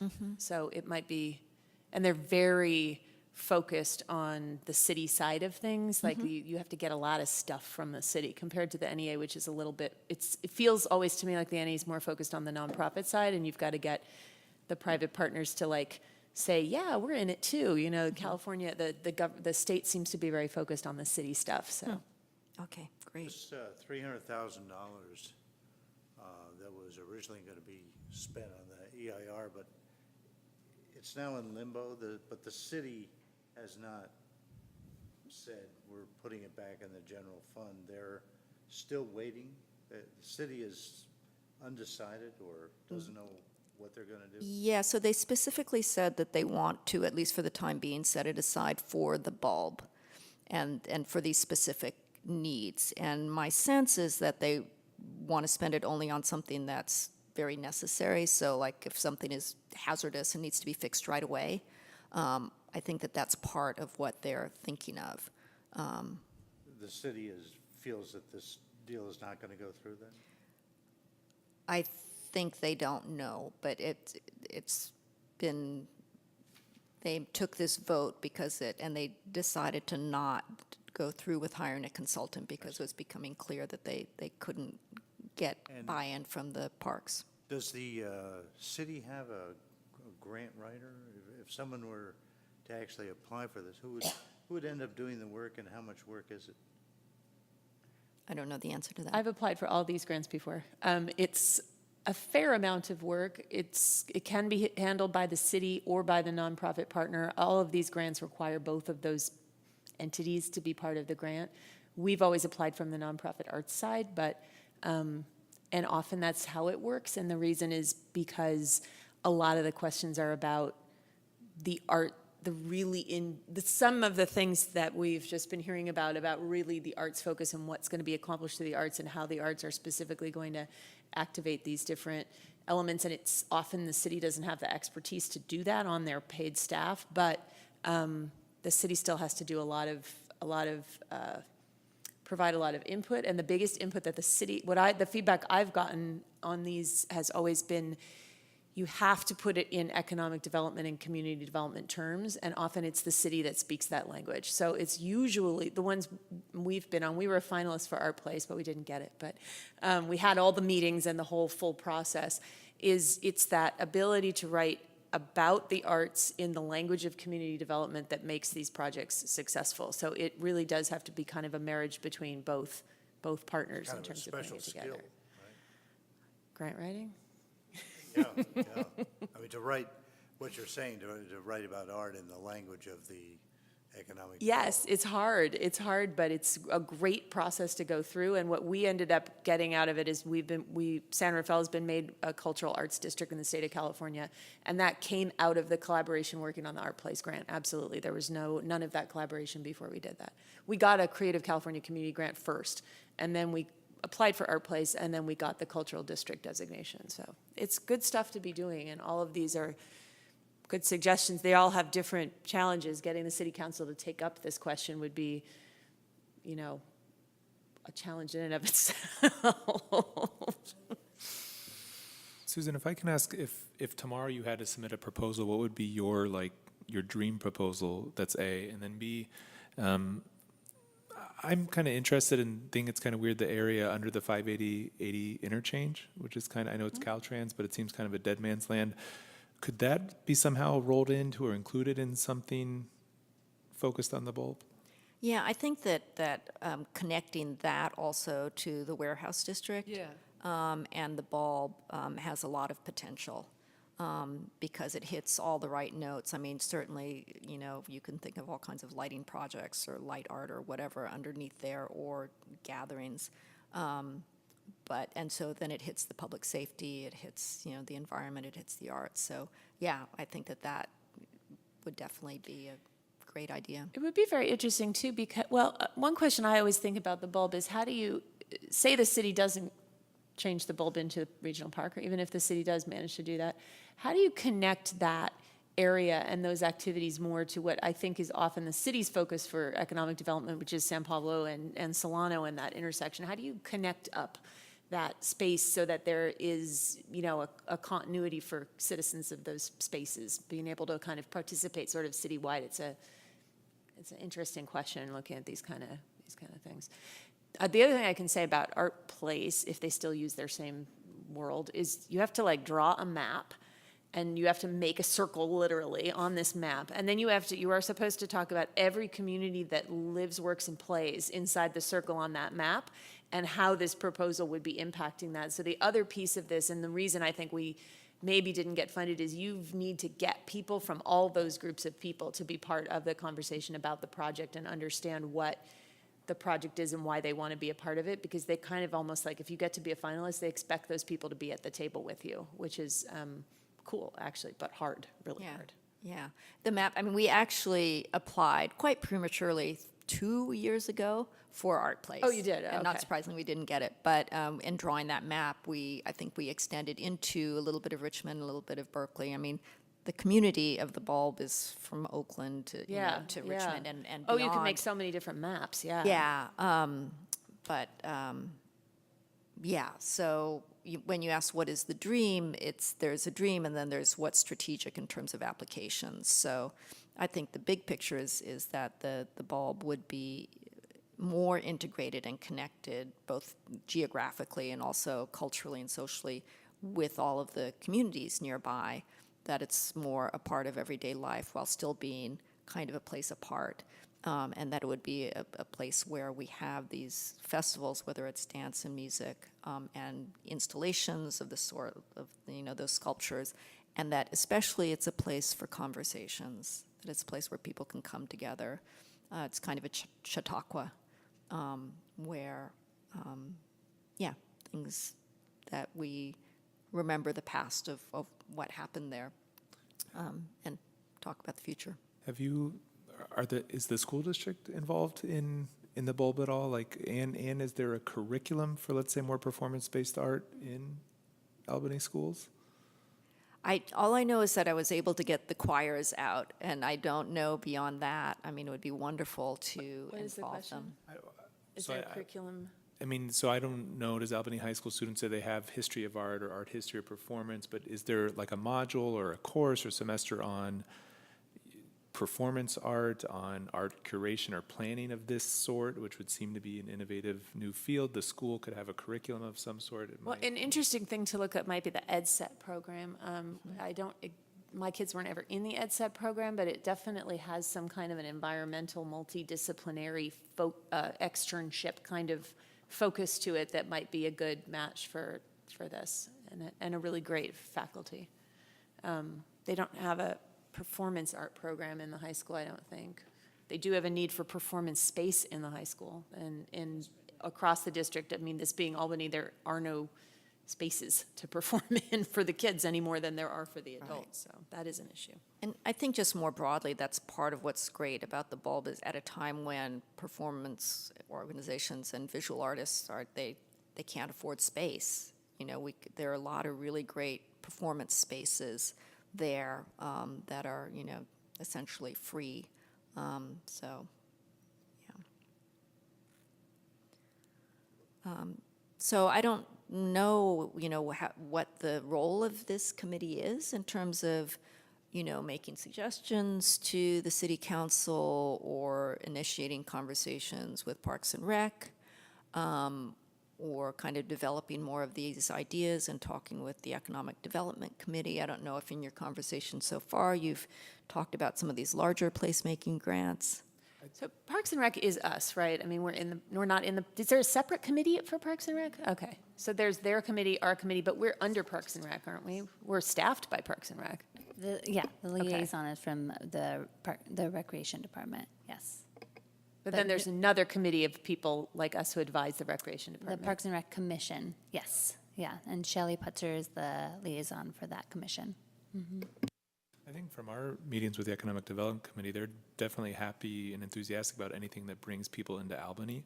The question in this case, on a very literal level, would be like getting people from the Bulb to Solano or San Pablo. But they're happy of the awareness it generates, and I think they'd support that. The merchants would be mostly excited if there's an easy way to connect that, the bike path, foot traffic, et cetera, to the commercial corridors. Well, that seems like, it's always seemed like a traffic and safety issue, that traffic and safety, if we could have, often thought, if I ruled the world, there would be a free trolley that went up and down Solano, went out to the Bulb and looped back at all times. And then people could go to the Bulb without having to, kids could go to the Bulb after school without having to get into a car. Everybody could go, and they could go up and down the street, and that, it's something that's been done in the city of Curitiba in Brazil, where they've made public transportation the center of the town. And there's just a lot, I mean, they have their recycling. You put it on the public trolley, and it ends at the recycling center. So, I mean, it's kind of a giant view of how we could integrate waste, traffic, the arts, public safety, education, the environment, a very site-specific, because we have the site. That's the weird thing, so we have the site. And we're trying to give it away. Yeah. And so I think Let's not give it away. So I think that's also part of the conversation, is since we don't know who the owner is going to end up being, and it is ours for now, how can we maximize benefit to the community? And I think that more people, whether it's committee members or just citizens in general, say, hey, we love this place, it's unique, it's an asset, let's use it, rather than let's do everything we can to get rid of it. I think that that's So do you go useful. to those meetings? Do you know what's happening in the meetings of discussion about whether either of you? Do you go to those meetings with the city? Does the city continue to talk about the bulb on an ongoing basis and transferring to the parks? Or is it kind of a dead issue right now? I've listed as notes is to talk to Jeff Bond. Okay, And I great. know Thank you've you so been much. in contact with him for a Okay. long time, but he would be the keeper of all that information too. So I'm not aware of, yeah. If we as a committee are going to get involved in this, would this have to be on our PAPP? If Yeah. we were going to, yeah, it would have to be in our work plan. In our work plan. That being the case, then, to look at some of these and have some specific things that we could do as part of the PAPP, that is to make it not, to make it kind of specific. So, for example, revise the Arts Master Plan to incorporate new ways to incorporate placemaking and other ways of thinking about public art beyond what is simply sculptural. That would be one specific thing that we could have as a project. And to, I mean, I think it's good to look at our master plan in total. It's been about 10 years, and things really have changed a bit. I think there is some, I don't exactly know how to phrase it, but I know from working on that Arts and Greens project, which I just sort of picked up because somebody had to be on that subcommittee, and so I ended up working on that project for a while. And what you were talking about with the advertising of the events, some kind of potential way to structure a relationship with the recreation department, or a way for the recreation department to not have to expend so many staff resources and be able to think about how I don't know, how the city can support projects that are not city projects. That was, that became like whole, because it takes so many resources if something becomes a city project. You can't imagine all of these projects becoming city projects. Y'all would never be able to staff that. I mean, it's not reasonable. So how can the city, but then the promoting of art and performance events, it's something this committee is supposed to be doing. So it's something that the city, obviously informing this committee, has an interest in doing. So how do we create a way for that maybe to happen, a way of the city being able to work with private entities that are doing these kind of events that are benefiting the city's mission, but that aren't necessarily, city events that are needing to consume a lot of city resources. Again, I don't think I'm saying it right, but I feel like there's some kind of I know way, exactly what you're Yeah. saying. you know. How is the city going to, assuming the city does it, the city thinks that this is a good idea, who do you connect with there? Who's actually who provides oversight, who helps write the grants, who's in charge of providing information, budget, safety, maintenance, all that sort of stuff? It is a lot of work for city staff, but something like this won't get done unless the city is actively engaged in doing it, even if there are a lot of people in the private sector who are doing much of the work as well. Well, we're talking a lot about. There's no one in the city who does that. We're talking about public-private partnership, and I think, when I think about that, I think about this project with a private partner and a public partner, blah, blah, blah, blah, blah. But I think that in this discussion, it's occurring to me is that we are the public-private sector, We're the public right now. right? I know, we just have had an extremely narrow view. We've had a narrow mandate. That what we want to create is almost like a consortium of, almost like it's like when a mother's pregnant and the placenta is half hers and half the baby's, and then there's that middle part in the middle where all the blood vessels meet. It's like we want civic engagement in the middle right there. This isn't making any sense. It makes sense, and what I'm saying is I think the city, having worked on these kind of projects in the city in the past, the city needs a structure that the city can work within and function as a city, because the city has to follow certain kinds of government guidelines, staff things in a certain way, manage its resources in a way that public that private agencies don't have to do. And so it's easy to be frustrated and say, that's city, but the city needs a structure that works for the city. But I do think the city has a goal or a vision, like I said, they formed, this committee exists, so the city has a mission to support this kind of activity. But what is the structure that could work better and not overtax the city or push the city in directions that aren't okay for a public agency to go, but that could still support, like the guy who, the Cleghorn Gallery Yeah, gentleman who Robbie. came and sort of said, and I feel like that's happened a couple times, that people come and say like, well, what can you do for us? And sometimes we're like, tell our friends, So, I mean, is there a better way? Is there a resource? Is there a way, something we can develop or a structure we can help the city develop that would be functional? I don't know. Because that has to happen. The city does not like rogue committees who go off and like create all these like monster projects without the city buying in. Because every department in the city is going to have to be involved in something like that. Right. That's right. Right. That's right. Well, and I think you touched on the point of city partnering with outside organizations. It actually we have lots of examples of it necessitating less work on the city standpoint. The FOAP, the Friends of Albany Parks, was a great partnership. We already did the cleanup.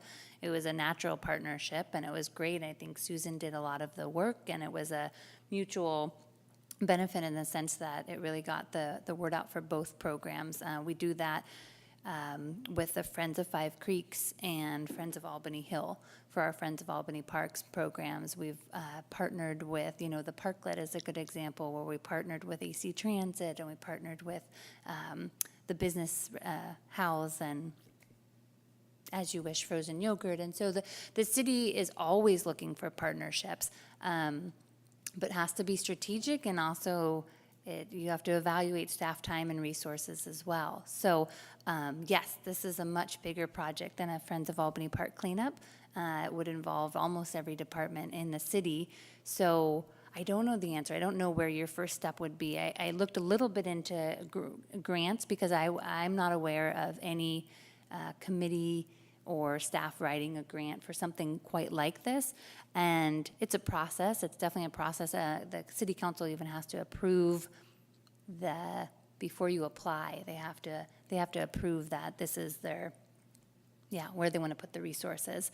And then from there, it goes on and on. And so August may be a little premature, but I think it's good to have the conversation. And I definitely have to do more research on our side, but and Jeff is on my list, circled twice, to chat with him about, I don't know what the priorities are at this point of the bulb. I've heard the conversations over the last few years, but I don't know where we're at right now, so. The city has also, is Jeff an economic development person, or what is that his job?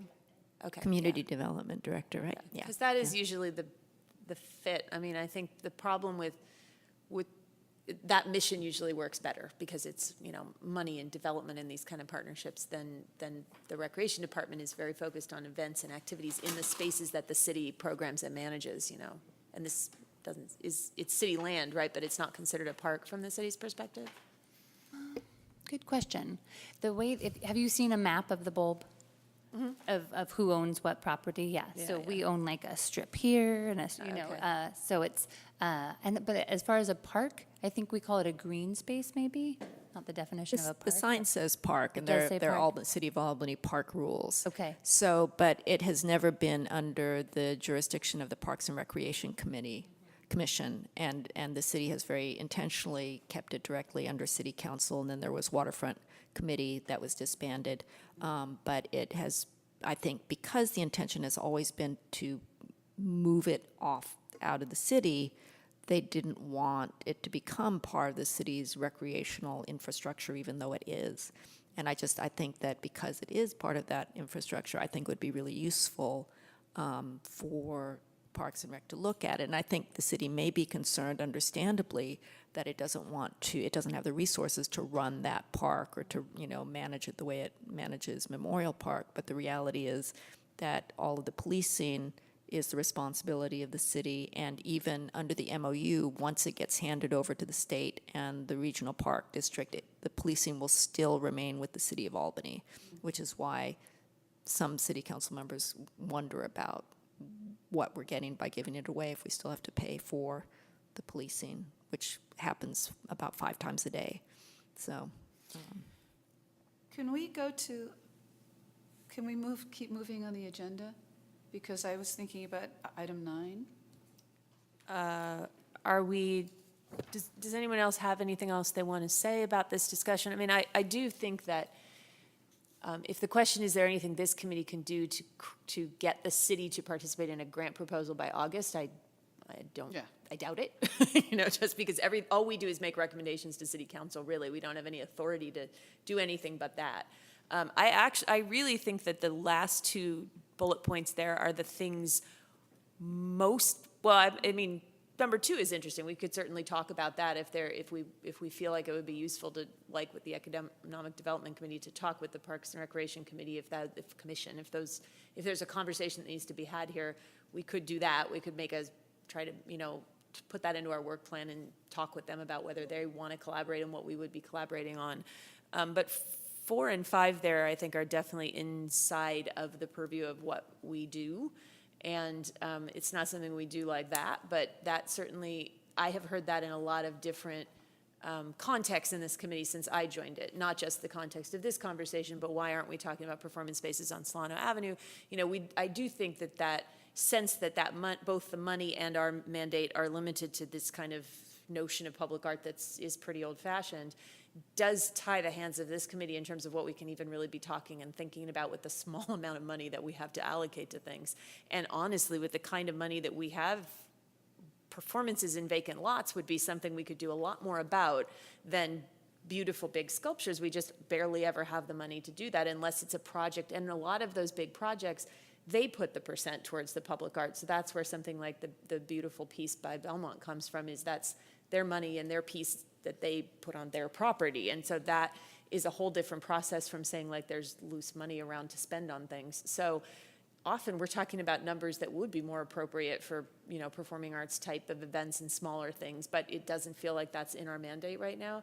I think that's definitely something we could put on the work plan and talk about. It's still a long process because it would have to go to council. It would have to all be a big old thing, but I think it's a thing that's definitely worth talking about, and I do think that it would be a more modern way of looking at public art in public places than the way that we often look at it now in these conversations. So I think there's a lot of future in those items personally.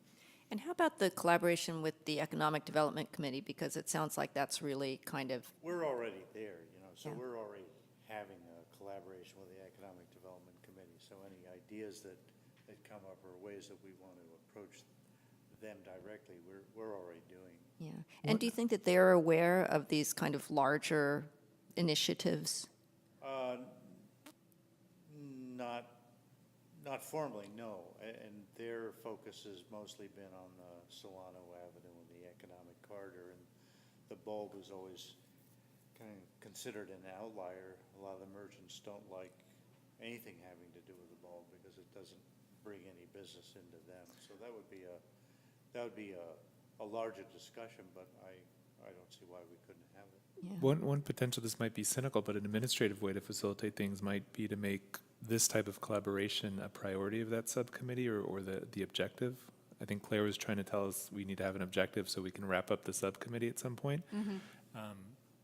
Making this a priority or the goal of that subcommittee could maybe kill 2 birds with 1 stone. And Yeah, we haven't really discussed the bulb at all. So I couldn't say what the sense of that committee is. Well, and there's just the bigger, taking this just slightly out of the framework of just the bulb, this whole idea of creative placemaking, what it's about. I don't have a sense that, it's very funny to me because where I work, we have lots of nonprofits that are way up on this, and the city has been brought along little by little, but there's no arts committee, there's no staff that work on these issues, there's no anything, and we've had to sort of foster that. Here I feel like there's lots of people involved with the city and commissions and staff, but there's not really been a nonprofit entity that's like, this is gonna be the nonprofit that does creative placemaking in Albany across all of these different sectors. So there's certainly an exciting possibility for this community to do this kind of work. I think, in my mind, for it to be super successful, it would have to tie together the the Solano San Pablo piece with the bulb piece and not necessarily be an either or. I don't know how that happens, but, you know, I mean, the ultimate, my one thought that the art place guy said to us was, the whole point in a lot of ways of that work is to have artists at the table when development decisions are being made, so that the city government comes to rely on the perspective of artists in making decisions about how to create spaces, how to make new buildings, all the things that the city does, crosswalks, traffic planning, you know, all of those jobs, that artists are always part of that process, and that the arts perspective is part of that process, which is a super cool way to think about, you know, in my mind, this kind of development questions. But, you know, how you move the marker from A to B, I don't know, but I think there's lots of potential here for it.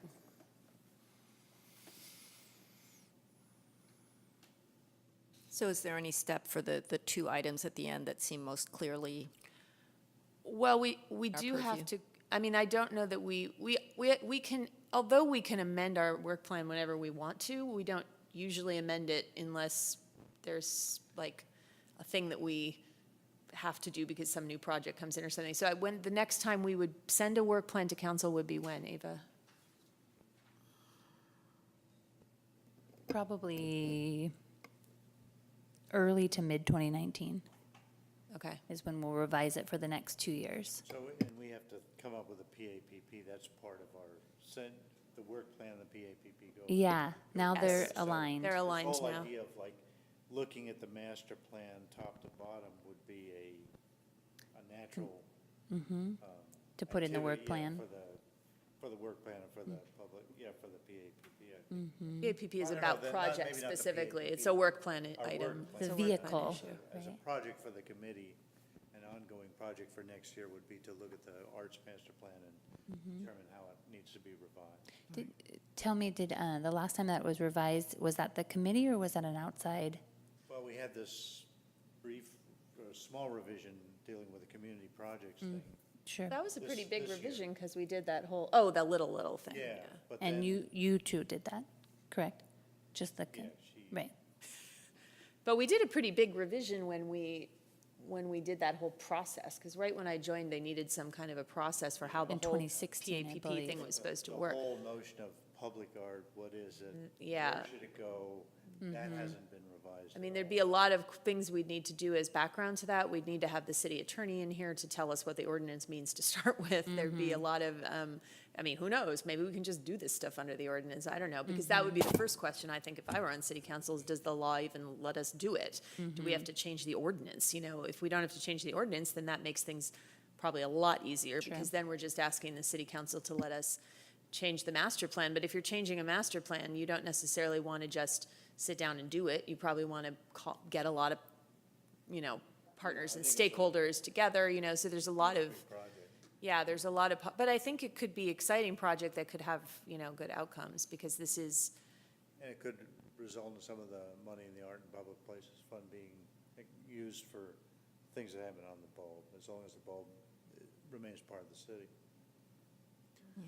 Can I just mention one clock that's ticking, and in terms of process, what's happening is that $300,000 is part of the budget discussion for the next year. So that's where it's going to be decided, and I don't know the timeline.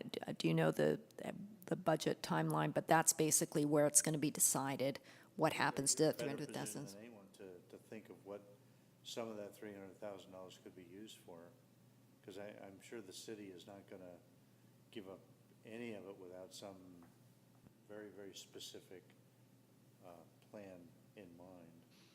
You know, some,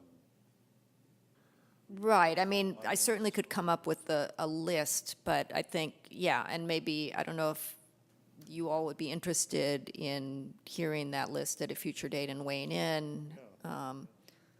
And also, I would be happy to take folks on a, you know, an announced field trip to see some of the spaces and some of the things that I think the city may want to. There are not a lot of safety issues that need immediate repair, but the castle is falling apart, and there are places where certainly steps could reduce erosion. And so there's that kind of just immediate repair, public safety kind of thing. And then there's the question of programming. Does the city want to spend any money on programming? so. I don't know. It's not part of our work plan, so it's not on our list of things to do. We can receive information, but when it comes to actually doing something, then we have to And officially say, this is what we're going to do and get approval to do it, I believe. I was going to read just what the work plan actually says for the Art on the Bulb, is consult with stakeholders, planners, and the public on how art and art activities can be integrated into the bulb. Well, then we're all right there. Yeah, so the action word is consult at this point. It doesn't, like Peter said. Can we endorse things? You know, if Susan were to present a specific plan of X, Y, and Z, can we say, yes, we think this is a great idea, and just give our stamp of approval in a sense, and the council considers it, or? I mean, I guess what that would look like is attending the meeting and standing up Okay, and giving your 3 minutes of approval. Okay. Yeah. Yes, we can do, I mean, yeah, we can go and make recommendations to council. We don't really have a request to make a recommendation to them the way we do for art projects that come to us, where we are sort of expected to say, here's what we think you should do, city council, about this. But that doesn't mean we can't make other recommendations to them. And As part of our consultancy. yeah, If you don't get the money within a certain amount of time, either the money's going to disappear or whatever. You say there's erosion problems, or there are things that need to be fixed now, and anything that has a sense of urgency about it? Well, I think it's more, I mean, the more urgent things are funding. So for example, so I mean, the August, I think, application is not realistic, but a January one might be. And, you know, the next Zellerbach application and the next of these smaller applications, it would be extremely helpful to have the city funding, some kind of match from the city. That would make a huge difference. And also just in terms of, just ongoing costs of programming, as you know, from the film festival, things cost money.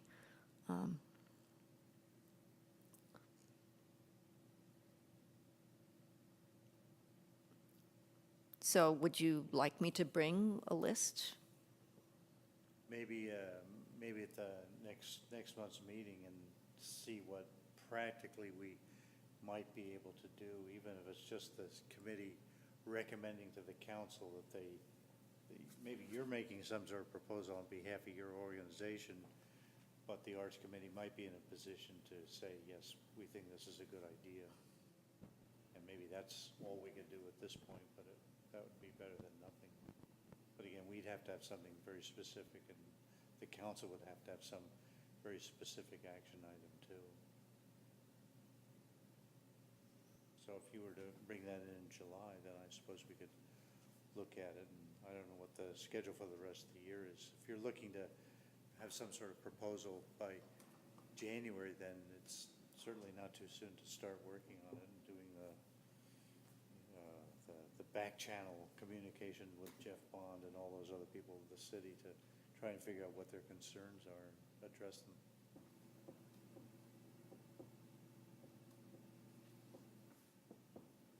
So, next month? Sure. Okay, new business, we don't have any. That brings us to future agenda items, of which we just had one proposed that we put, what would you like that agenda item to say?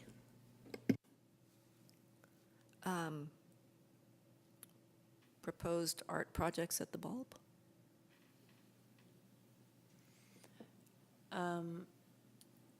it also seems like, since we do have this, well, yeah, okay. And then there was another one that came up earlier in the meeting. Did you get that, Eva? Oh, update on the public art projects that we have in the PAPP that are in production, so to speak.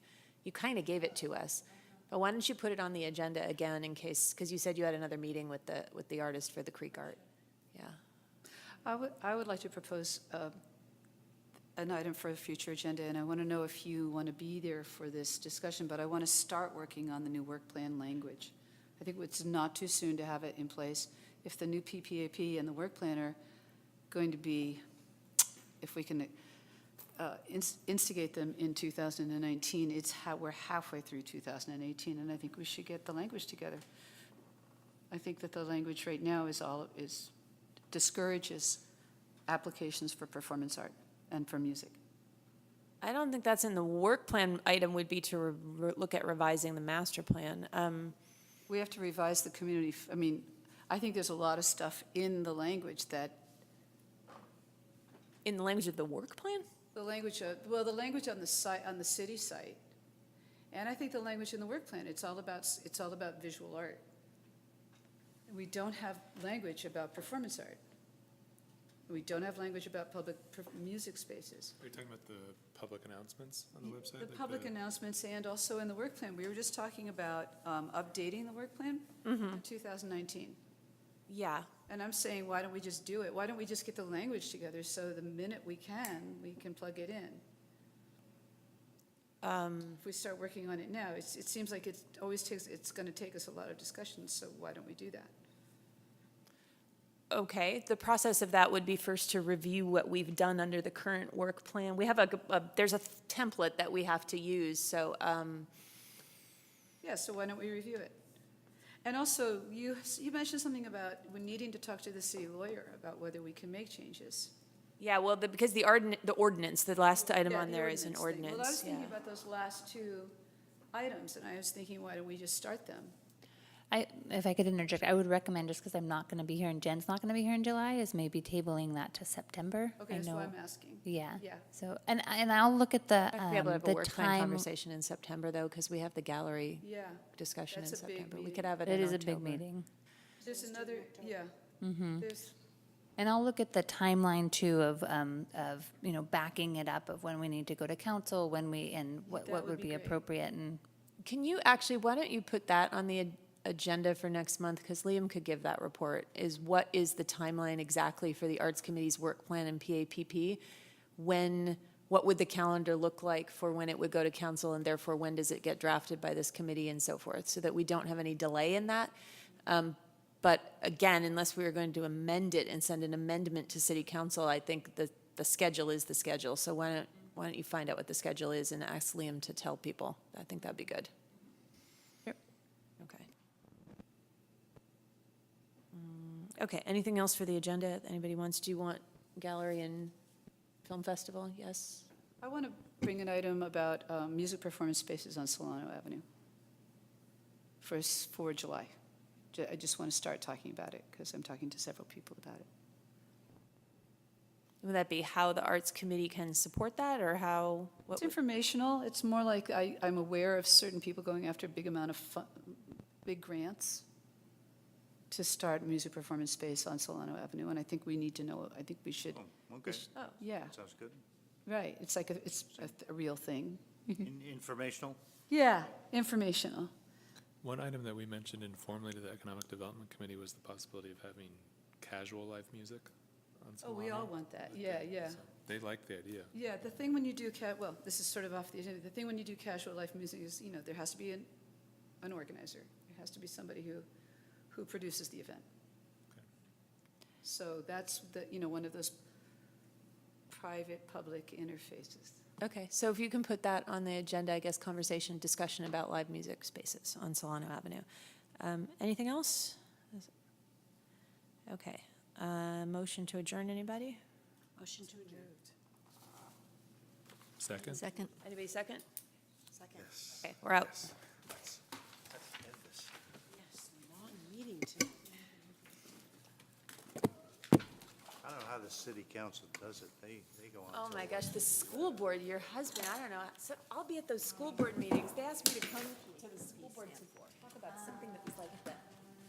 Go to that meeting also? No, that was the city council, the super end of the agenda. And then they're like, we're gonna be first, we're gonna get it. It's the plan, So you right? want to But it's the plan for projects. First, yeah, Dubs, huh? I really didn't see that It was coming. kind of anticlimactic, this one. It was really anticlimactic. I was really, The term is used, is it like vehicle spending on the work plan? When they were getting out the plane the other day, and two Yeah. guys had the trophies, and Draymond Green had had the Cheetos. Cheetos. If the big plan is the master plan. Right. And then the short term is the work plan, and then the vehicle You know, for when you run the spending, that meeting, what it happened, only I guess, lasts is, like I know. This committee is unique about What's your it. secret? Money. Most So committees you know don't that have money. Valparaiso is abandoned? So there was this pot of money. They're right that around, wasn't they're right by my Right office, by your yeah. office, yeah, that's right. Zan's is You know, we talked closing about a too. lot of Zan's things is before me, closing? but- That's perfect. So then. That's perfect. I council have to said, tell "Why these don't you people, come they up want with to, a they're getting a PAPP where major it's grant, they really want to have a clear what music you're gonna space spend?" in Ville And Horizon, then and we they're waiting approved for the it, lighting and then store you or don't have to come to Zan's. us for. Oh, well, Close. you talk to the landlord, because the reason the Zan's is leaving is because the landlord wants to remodel the building. Oh, yeah. For someone else or just? That I don't know what their plans are. I'm sure they're thinking of I'm sure remodeling they, and raising I'm the sure rents. they are. That's why there's a lot of empty But, buildings. you know, if they're gonna remodeling, they're gonna have to go through city council, and it's gonna be a year or more, you know, at least. There's all this glitter on this. Let's make it hard. See you around. Okay, Eva, what's happened to their, Toyota? Nothing? As So of the last- money hasn't been, Nope, hasn't been handed over, yeah.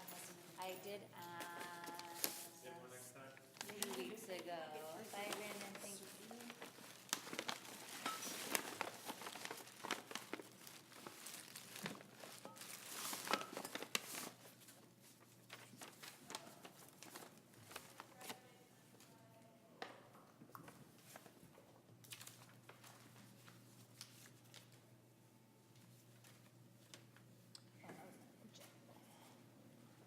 Peter?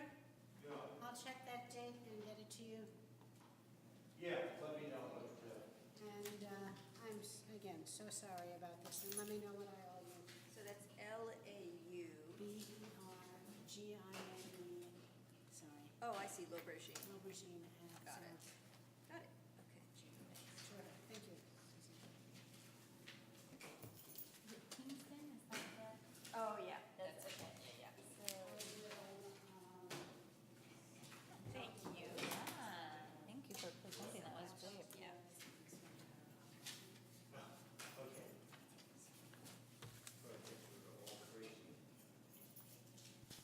I've met her. We're not even close. Not even close. She's crazier than we are, absolutely. Thank you. You want me to collect these? Oh, don't worry about it, I'll grab those.